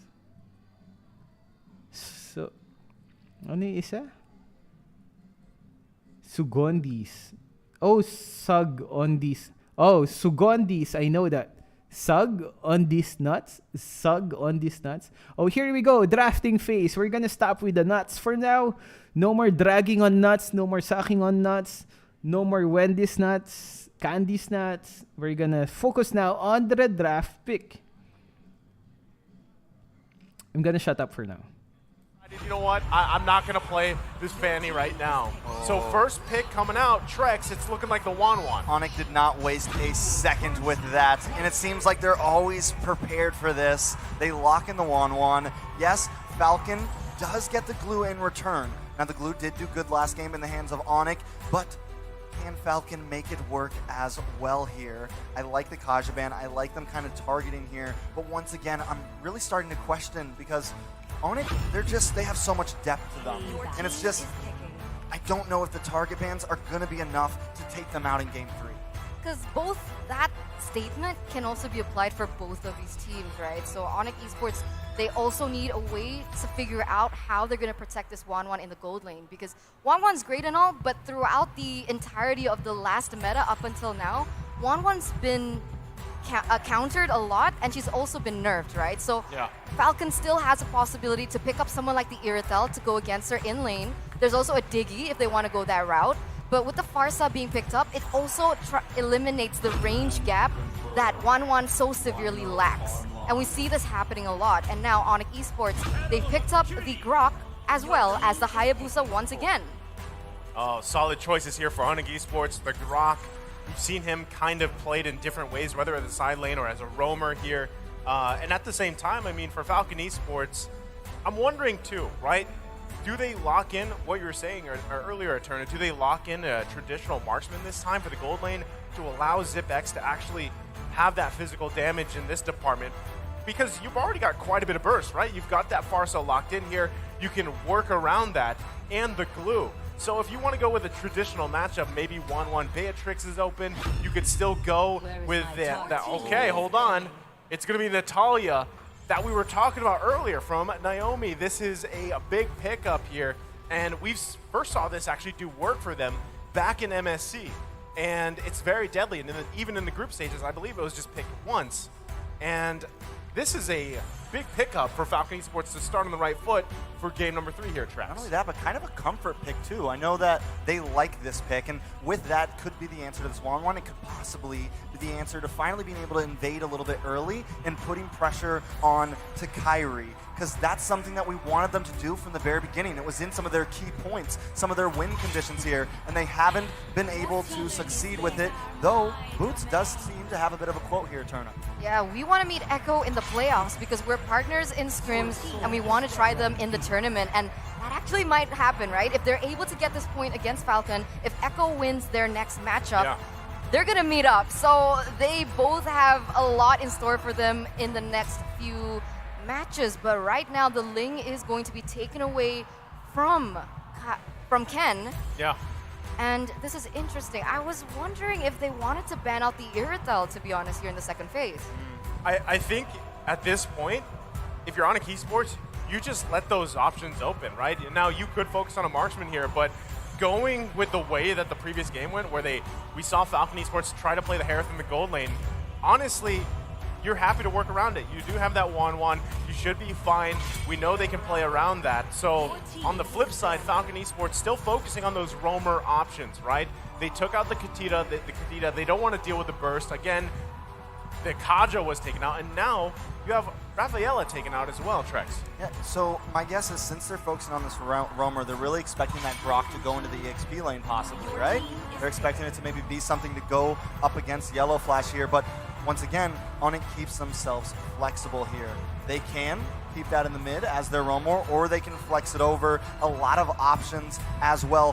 One problem that the Pharsa, we mentioned earlier, a lot of damage, yes, a lot of high ground, but they immediately pick up this Grok and the Hayabusa, 2 heroes that can close that distance quickly, right? Can get the knockups, stop the feathered airstrike, things of that nature. Now, first pick coming into the second phase, there is that Irithel Eterna. Yeah, expected. It's the safest thing that they can go about. And the one thing that I wanted to mention about the Rafaela ban is this Rafaela is known to be quote-unquote counter towards the Natalia, because her first ability can open up vision to where the Natalia is, even though she's in that hidden ability, right? So with the Irithel being picked up, already a winning lane, depending, of course, back again onto the execution. But this is what I wanted to mention. The Matilda and the Lily are going to be picked up, and that is immense wave clear in that mid side, right? So much wave clear from even just the Lily herself. You have the addition of the Matilda as well, and they have really good mobility to top it all off. This is tough because this is very reminiscent of game number 1's draft in a way that you have a lot of tools here for Onyx Esports to bait out the ultimates or even just abilities, battle spells, whatever, from Falcon Esports. And not to mention the insane amount of mobility you have to get away or initiate. So this is going to be troublesome for Falcon Esports, but they're going to lock it in here with this Martiz pick. So it's kind of, again, it's a trade. Now this should, it's going to be Ken taking Martiz in the jungle here, looking to focus on those objectives, work around all that CC thrown at him too. Trex, how you feeling about the draft? I mean, I feel like Falcon finally getting some comfort picks, right? We saw the Martiz, we saw how well Ken did on that in the head-to-head. We know they like the Natalia. Yeah. So it's just, now that it's match point, now that it's game 3, we have to throw some things to a side, put in a good composition, but also just get fun with it. Do the heroes that we want to do, that we know we play well with, and hopefully they can take us to a game 4 with it. Well, we're going to find out here as we get a last look at both drafts. You can already hear the crowd getting charged up with the drums. Onyx Esports charging up as well as we jump into a match point here. Onyx Esports versus Falcon. Can Falcon Esports prolong the series here? They've got their work cut out for them, but let's see how they do. Will Onyx be able to redeem themselves from their last meetup with their X Factor? Or will the Falcons still remain the victors of the sky? The answer is going to be known here right now. As like we mentioned before, right? The problem is Onyx Esports, they have a really, really good early game, but because Naomi is on the Natalia, they are going to be able to pressure in terms of that damage. I mean, already, right? Look at this. Look how aggressive Kyrie is on the Hayabusa, right? He's bobbing and weaving everywhere. Justin, the flicker comes in. Kyrie goes down. First blood for the first game in 3. Falcon picking that up. Okay, big pickup, right? I was going to go into the point that with this lineup from Falcon Esports specifically, if you can put a chokehold here on Kyrie, not allow him to snowball on this Hayabusa, that's the best case scenario for you in step 1. Oh. Blue buff still goes to Kyrie. Yeah, he's still able to get that purple buff. So that's a small win for Onyx Esports right now with the amount of pressure that's already been given onto them. But look at this. Naomi still opening up so much vision for his team. And Falcon going to be leading here in this early game. This is tough because if you're Naomi, right, and you're trying to work around pretty much the poke that Onyx Esports has, you do have execute available to you, right? But if you can find picks early on, especially with a high and dry, this should snowball Falcon Esports. Now, they already got a 1K gold lead. It's still too early in the game, though. But this lead is something that they can utilize and work around with really well, especially in just a couple seconds. First turtle's going to come up here. They should be in a good position. I mean, even for Ken, as he goes and gets his buffs, just got his purple. You're going to see him transition now. So as long as no one goes down, Kyrie doesn't have that level 4 yet. It's safer if he just farms up, gives up that first turtle of the game, and works from there. So Falcon, obviously in a good position so far early game. Right now, the lanes are important, right? I mean, we mentioned that mid side. Obviously, in that gold lane, the Irithel is going to have a little bit of an edge, especially until CW gets to level 4, which now already is. But now, Falcon going to go pressure Sans here. Most definitely, Feathered Airstrike does come back. Sans, Black Shoes back into it, but this should be the first turtle for the side of Falcon. It is Ken securing it, and as you said, I mean, Kyrie you don't have to force it. Yes, they're a little bit behind, but I think that maybe they feel confident enough to kind of surrender that over. But this time, Falcon is starting to get that snowball factor. We have seen how well Martiz did in the past game when you get a kill early on, and this is what Falcon is going to keep on doing, pressuring in.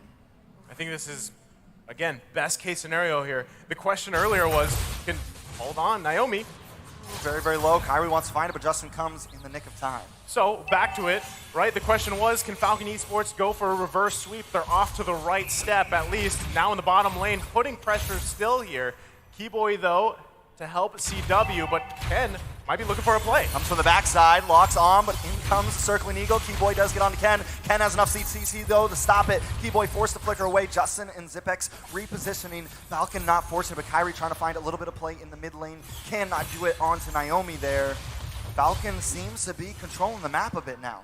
Naomi's having so much fun right now, right? He's been able to do so much for his team, and look at this, once again going in. Finally gonna find it, possibly. Uses the execute. Kyrie goes down. That is 0-2 for Kyrie. A rough start for Onyx. Well, I mean, again, going back to it, the action's not done yet, correct? Justin does use that Feathered Airstrike. Ken takes the tower. Keyboy forced to flicker away, and Falcon just continues to pressure in. Wow, 2,800 gold lead here for Falcon here in the 4th minute. And that's a huge amount of gold taken by them. And very expected right now, even the matchup in the EXP lane that Grok should have won, per se. I mean, people like to say like Glue has been really overpowered, but Grok is able to just balance things out and even perhaps win that matchup. Even then, Yellow Flash is still dominating in that lane. And that was one of the keys to victory for Onyx Esports. But in the mid side... Oh, a lot of damage on Sans there. Sans does use the black shoes to save himself. Kyrie trying to look for something, but the damage just isn't quite there yet. Does find Justin, actually. Wow. So a nice play. Even at 1, 2, and 0, still able to get those kills. Keyboy now trying to force the engage. Onyx just want their purple buff, but Falcon doesn't want to give it over just yet. Boots holding down the front side as Yellow Flash also re-engages, gets the immobilized onto Keyboy. Yellow Flash moving in, trying to get this all onto someone, trying to search. Falcon pushes the blue buff away. Ken picks it up, but Kyrie finds Zipex. In comes the crossbow of Tang, but not enough damage on a Yellow Flash just yet. Keyboy looking low, goes down. Ken finds it. Yellow Flash now trying to lock onto Boots here. Boots trying to get away, but just can't. The Decimation comes in, and double kill happens for Ken. That is a 2-for-1 trade over the side of Falcon. 2-for-1 trade, but remember, Kyrie didn't have his Retribution up, so perhaps Kyrie is going to be able to steal this buff, this turtle away from Ken because he was forced to use it earlier. But look at this, already going in once again. Oh, Naomi's going to get away from that somehow, some way. And with that, this turtle should go to the side of Ken. It does. Kyrie forced to go back to base here. This is spicy, right? I mean, Falcon Esports not letting up here, having a nice, comfortable lead. And this time, it's crazy. They're putting the focus on Kyrie, making it hard for him, but still, he's managed to pick up 2 kills, right? But objectively, gold-wise and economy, Ken's got control. He's even working on that orange buff now. Going to be able to grab that and still move around here. So Falcon Esports not letting up. Great position for this game here. And even, I mean, looking into these later team fights, Onyx Esports really has to find their moments correctly, right? And that is going to be either on Boots here, or even if they can, bait out some ultimates using Sans Lilia with those black shoes and get out of there with Keyboy, with that guiding wind. If they can, that could set themselves up, even despite that gold lead that Falcon Esports has. This is the problem, right? Because when we're looking at the emblems, the Grok is actually Weapon Master, so he's definitely building for damage. And if he is building for damage, Onyx Esports, they don't necessarily have someone to be able to soak in that initial damage that Falcon already has. I mean, look at this. Nobody is able to stop that aggression coming in from Falcon. What I will say, though, is Onyx is still trying to make some of these fights happen, and as we're talking about it, that airstrike comes down. CW goes down as well. Ken with the decimation onto Keyboy. That's a killing spree, ladies and gentlemen. Ken is on a roll. 3-0-1. Solid choice, right? Falcon Esports, they know that they have this lead, right? They can punish Onyx Esports where they want. And it's good that you pointed it out, you know, it's a Weapon Master here emblem on Boots. Naomi, though, just going to say hi to Kyrie and goes back. But still, map control in favor for Falcon Esports. Now, the thing is, Weapon Mastery Grok, right? We've seen both side lane Groks, either high and dry Weapon Mastery. What works better? That's up to the team here. But now the onslaught in the mid lane, it might be Boots looking for a setup. CW is going to be able to get that crossbow of Tang. Down goes Ken. Tries to lock on to Zipex. Does not get the finish, though, but still, it's a 1-for-0 trade. And even though Onyx is back 3K gold, they're still taking these fights. They still are confident in their composition and their team skirmishes. They need to be careful, right? Because as long as Zipex is still up and about, he already has Berserker Fury for all they care, right? So the penetration is there. You can feel the critical damage starting to hit as well, and that was perfectly timed before they went in for that team fight in that top side where CW got taken down. And if they keep this up, Falcon gonna have a better chance at snowballing into that late game, despite Boots being Weapon Master, and he also scales, but him compared to Zipex in the grand scheme of things, definitely Zipex is gonna win it out. I mean, all Boots has to do is get one Holy Mary wild charge, right? If he can find that, and especially if he finds Zipex, that's going to be crucial here because that's the target, right? Naomi 2 is something that they have to worry about, but now... Oh, Ken taking a lot of damage. Crossbow Tank does finish it off. Justin trying to find something here, uses that. Oh my god! Justin and Zipex annihilated with a beautiful wild charge. Boots will pay the price, but what a trade. This is going to give them a bit of advantage over this Lord. Falcon forced to readjust here. Can I just say, that's what he had to do. He did it. Most definitely, but now Yellow Flash maybe trying to salvage something, but he's all alone against the world right now. Kairi, the Sky King, gonna be able to find this Lord, as Falcon needs to think about it, but it's still not over yet, Eterna. Wow, beautiful, beautiful, beautiful. It's crazy, right? Because usually when we're casting, it's the caster curse, but this is the exact opposite. Naisu was like, this is what he needs. They get it, and the trade was so worth it, right? 1 for 2. Zipex being one of them, that's the only thing that Boots needs to do right now. And on top of that, the gold lead that Falcon had in that early game is now starting to go back and forth. And Onyx Esports, they're coming back into the game. As Kairi has also picked up that penetration item. See, what you can see here, the Malefic Roar already taken Hunter Strike for additional movement speed. So he has what he needs in his kit. But once again, he needs to be careful, because if we look at Iritel, she also is building up to that third item. Berserker Fury already, Wind Talker as well, attack speed, crit, so scary. You need to be able to take him out if Onyx Esports wants to stay relevant in this game. You know what's going to be scary is when we see Boots get that BOD, right? He's almost to that blade of despair. As I said it, I'm on fire here. He picks it up, and also, you've also got that Wind of Nature available to you. So you can see just how confident Onyx Esports here in looking for picks, looking for team fights. Now it's them that want to force these fights. Again, just minutes ago, Falcon Esports had what, a 3K, 4K gold lead at some point. Onyx Esports completely flipping it around, and now they're in the driver's seat of this game. And this is bad. Zipex will go down. Kairi finds it. Gonna be able to move out. Naomi looking for Sans here. Can they finally get a kill? Naomi just not able to finish the job, and that has been the story so far. Naomi sitting at 1-0-4, having a bit of trouble, but the Lord is coming up to the top side right now. CW, Boots, and Keyboy want to try to hold down the front line as Yellowfash and Ken want to defend. Lord does get stopped by the wall. They're gonna try to stall here. A very nice play. Lord will connect onto this inhibitor soon. Justin uses the feathered airstrike. CW can't engage just yet. They should be able to lock onto this Lord here. CW moving on, moving back. They took something, but not an inhibitor just yet. Naomi on the backside, gonna get found. Kairi picks it up. Wow. Now onto the mid. They decide to possibly push here, but I think they're gonna readjust, eat up the jungle, and wait for Falcon to come out. Man, and just like that, I mean, again, it's a tough situation for Falcon Esports to be in here.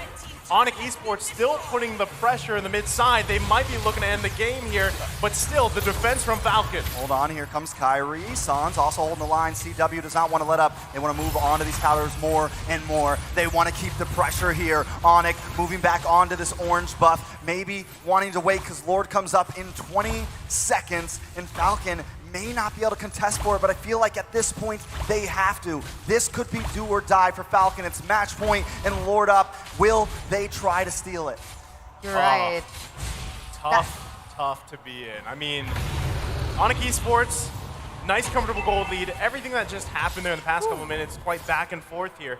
Can Falcon Esports actually still contest this Lord? That's the question. They need to be able to protect the Zipex, right? That's all you need. The damage is there already. She has her 4 items, but you need to be able to protect her. I mean, at this point, Zipex really needs that Wind of Nature to try and alleviate the pressure that Kairi can possibly have. But there you go. Kairi moves on to Zipex here. Boots with the wild charge. Down Zipex goes. Justin forced to readjust, but Sans finds him anyways. Now Naomi's all alone. Can't connect onto Sans. Forced to try to dash. CW's not going to let that go. No. Yellow Flash may just be next. Caught in the middle of them all. Can't use the ult. Crossbow tank goes down, and so does Yellow Flash. Ken all alone. Now they're gonna move onto this tower. One wave coming down the mid. This is match point. Falcon on the ropes. Will Onyx finish this here? Ken's gonna try to clear these waves. Can he do it? Gonna try to make it, but I don't think they can. Ken goes down, and Onyx takes the game. Some convictions are so strong, the world must break to hold them. And today, Falcon is part of that breaking. Falcon. Man, there we go with Onyx 3-0. Falcon's gonna be moving to the lower brackets. Like I said, if once you're on the lower bracket, it's gonna be hard to come back up. So, man, Onyx 0-3. I think that says a lot. Onyx is looking pretty good. So what do you guys think? Remember, Falcon did beat Blacklist twice. So, I mean, they had the chance. Falcon actually had the chance at the beginning. Kairi had a few mistakes. Kyrie had early mistakes wherein the Falcon could have well, they did actually capitalize on that mistake, but a lot of buts. Man. So what do you guys think? Onyx is really looking good. That's 0-3. I think that says a lot. And none of those games, well, this last game was the closest game that Falcon was able to perform.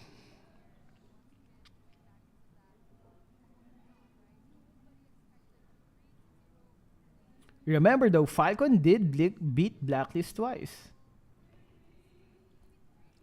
Does it mean that Onyx is just performing on a way different level today with Kyrie on their team? I mean on this M4?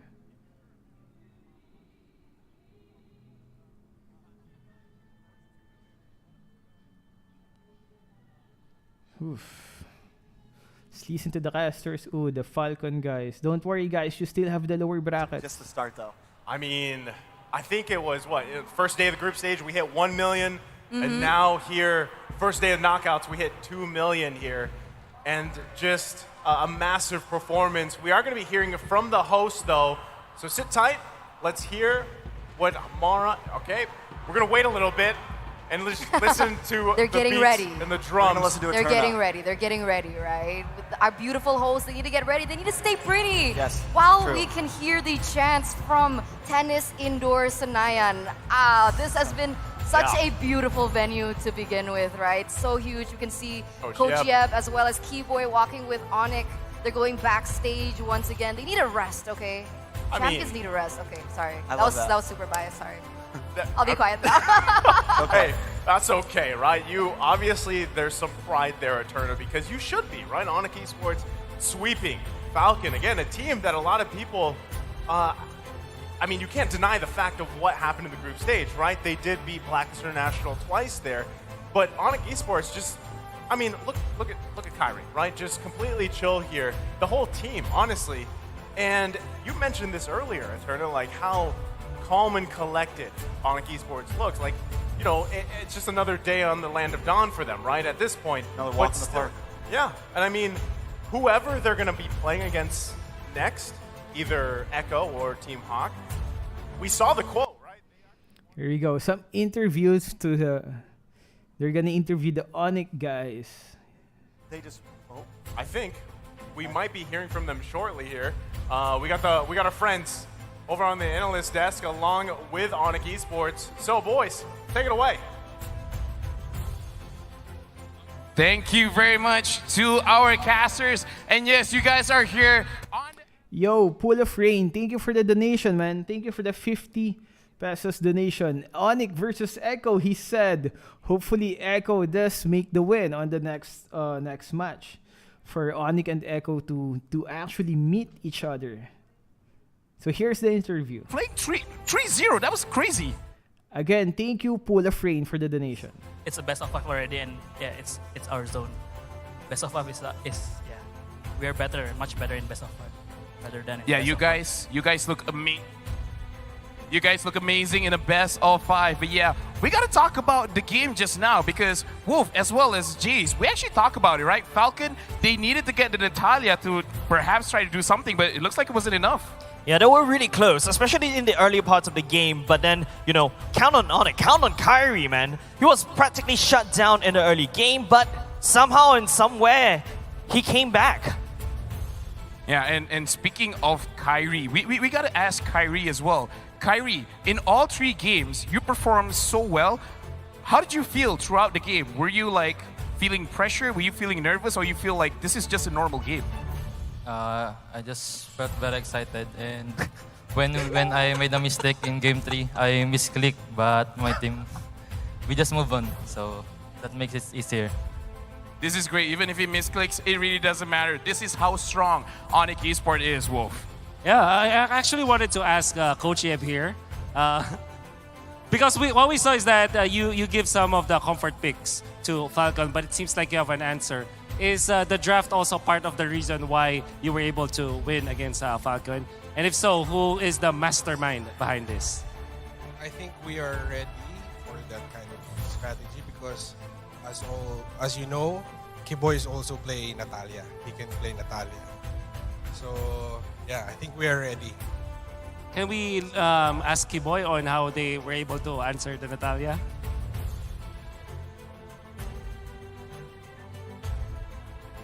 In English. Because I can play Nata too, right? Yeah, Then I have the stronger Nata, Baloyski. Yeah, I learned so many from Baloyski. And Naomi too. I know to wear Nata, yeah, something like that. Learning a lot from Beloyski, but we got to move on. Let's actually look at the itemization to see how they itemize as well as the heroes they use, because we got to talk about that as well, because the draft is actually looking pretty good. And yeah, everyone here take pictures because this is an amazing moment. 3-0, and because of that match, we actually push 2 million viewers.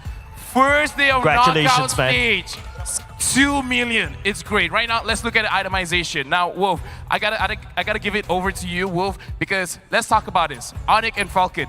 Is there anything that you want to talk about, the items or the heroes? Definitely. You can see that what we saw from this composition from Onyx. And this is weird because we can actually see the Onyx boys here with their draft. But I like their pick of composition. And also, the fact that they utilize this Grok against the Glue, which is an XP laner. Normally, we don't see this. And even Boots himself said in an interview that Glue has no counter. You said that too in an interview, but he was able to win against the Glue. Is it also true until now? Actually, I'm not win against Glue, but I just block my creep in my turrets. Okay, so you don't fight against it. You just play like you just have a strategy against it, basically. Okay, yeah, it's that's okay nice to hear. lose. Just hold the minions. And right now we gotta look at the post stats to look at the numbers that has been achieved by both teams. The rich guy, CW734 gold per minute. The carry is Kyrie, 40k damage dealt. Sandbag Hen, 75,000 damage taken. And no one is forgetting this boy, Keyboy, 12 total assists. Looking at the team fight participation, everyone is over 50%. Keyboy, the highest, 92%. So there we go, man. Long story short, basically Onyx just owned, particularly Kyrie. I think what's amazing on that was Kyrie was able to come back after those mistakes. Is that Kyrie's skill or just was that the Falcons' mistake for not being able to capitalize? Well, Marty's actually had Marty's had a good start, but like you guys have said, was he overconfident, sometimes overstaying, and giving Onyx that shutdown kill? That I think that's really big.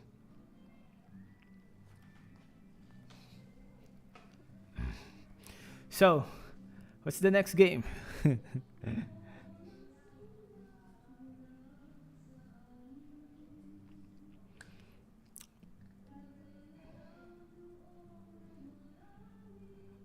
Vexana. Kyrie carried. Kyrie carried. Shout out Ronald Vince Bermudez. What's up? Do food vlog. Mukbang. JB Nepal. What's up, JB Nepal? Echo loud, echo proud. K9, basically nothing much. K9, basically Onyx just owned and Kyrie carried. Peanut butter mukbang when? Ooh, I would love that. Just to have a reason for eating more peanut butter. I would love a peanut butter mukbang video. Just to have a reason to eat more peanut butter. Hello, Leo. What's up? B. Hello. It's a lot of B's on your name.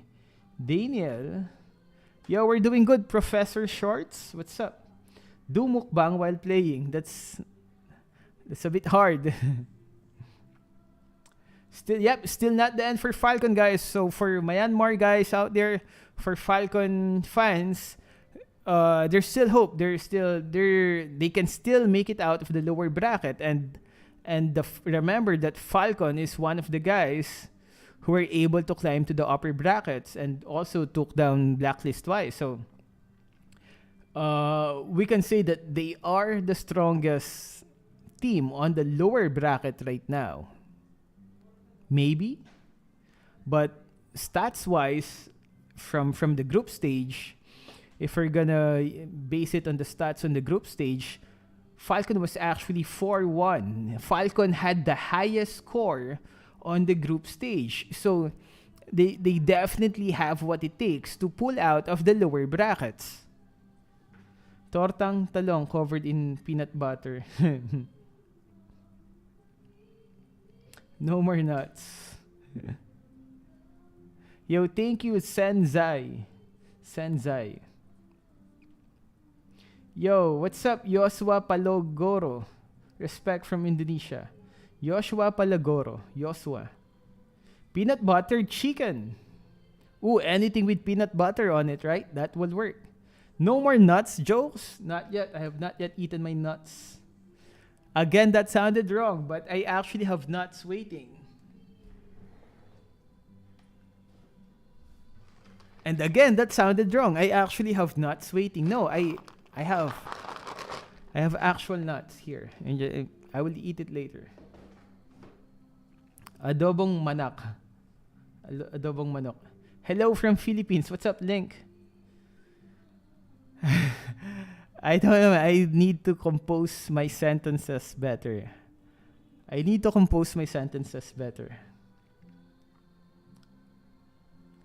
Elgin cut in 4K. Those nuts looks good.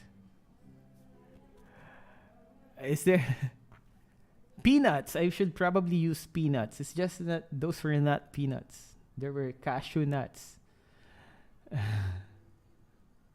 What other games are you playing? I play a lot of other games. Just that I can't mention it here. Wait, it's the hot chicks again. Hot babes. Mara and Clara. Should we listen? Man, whenever a hot babe is talking, we have to listen. Hello from Mars. How's Mars? Well, we can appreciate their figure even without listening. Let's just appreciate our visuals.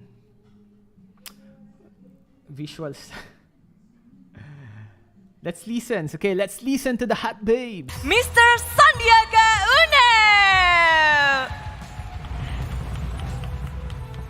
A special guest. How are you, sir? Welcome to the world stage.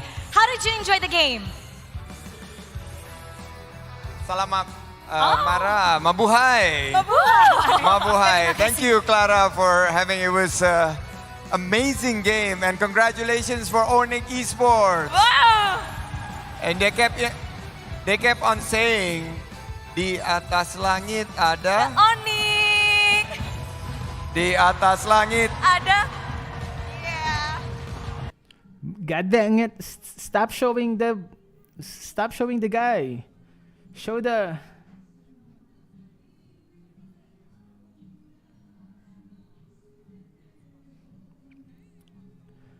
God dang it, cameraman! I should work as a cameraman there, man. You will appreciate my work much better. And stop zooming out. Stop. Let's see the hot babes, man. He's basically just thanking a lot of people right now. Jaya, yeah. Yeah. The boob. I mean, we're gonna translate.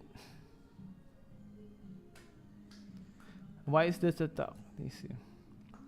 They were.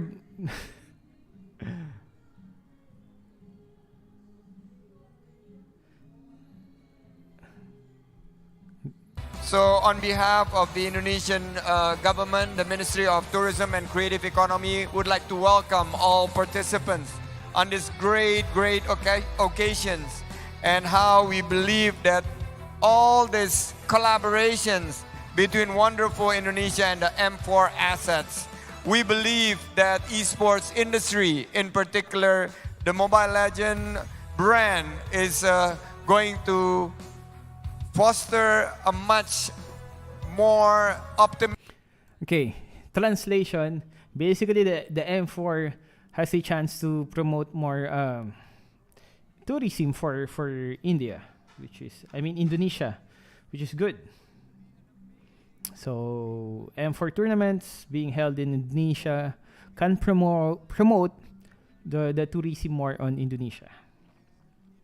And also boobies. He also said boobies. After every sentences, he said boobies. I don't know why. So anyway, that's it. Oh, there you go, cameraman. That's the right angle. Good job, blow.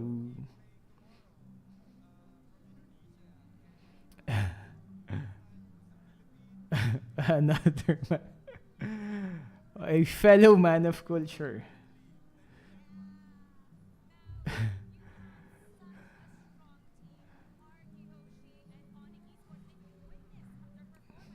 What is your message to two Indonesian teams and Well, all the rest of the teams?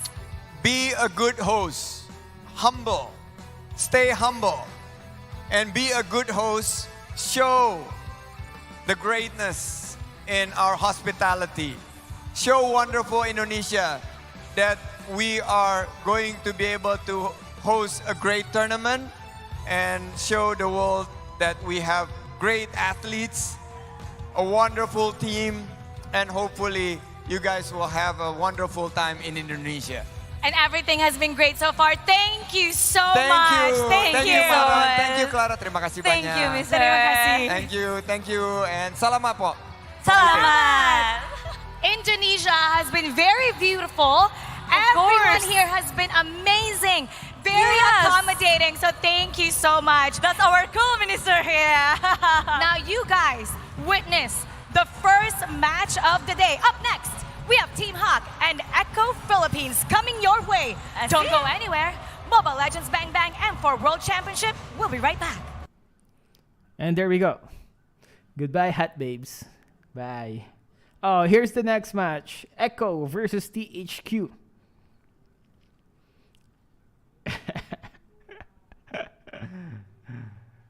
How long is the fight? How long do we have to wait for the next fight? Echo loud.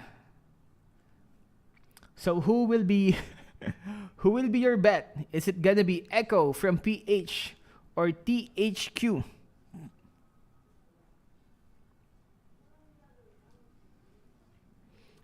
What? Really? Is it gonna be 7 p.m.? Where's the time? Who was the girl besides Mara? It was Clara. No lie. It's their name is actually Mara and Clara. Team Elgin join M5. I have no team. I have a team of editors and video and animators. We're not pro though. Ooh, can Echo do the same thing that Onyx did? Or is it Team THQ that's actually gonna take the win? Wait, was it THQ or Hack? God dang it.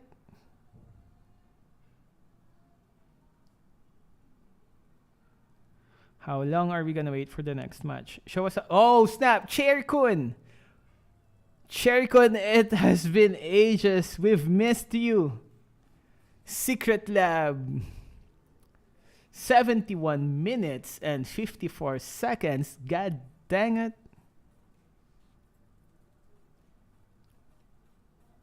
THQ and Hack is the same.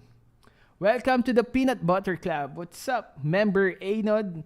Is that our very first member? Cherkun is back. It has its own spinal cord.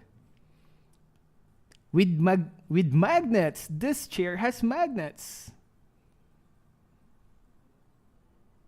7 p.m. Wait, are we gonna wait until 7 p.m. or are we gonna take a break?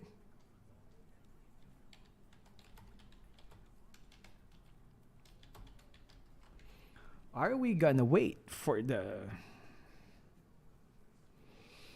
we will ask our boss brother Anod, break on nuts. Are we gonna take a break? Or Sherkun, yo, see you guys again 7 p.m. which is next match is gonna happen 70 minutes 30 seconds later. So if you have things to do, waifus to watch, H animes to go do it. RG. Ooh, Hanabi, Scarlet Flower. Pro tips, combo tips, tactics. That waifu Hanabi. Elgin knows H anime. I actually just learned that from you guys on day 3 or 2. It was actually you guys who taught me what an H anime is. I had no idea it meant, it was from you guys. So we learn and adapt. We learn and adapt. I think I learned that from you guys on day 2 or day 3.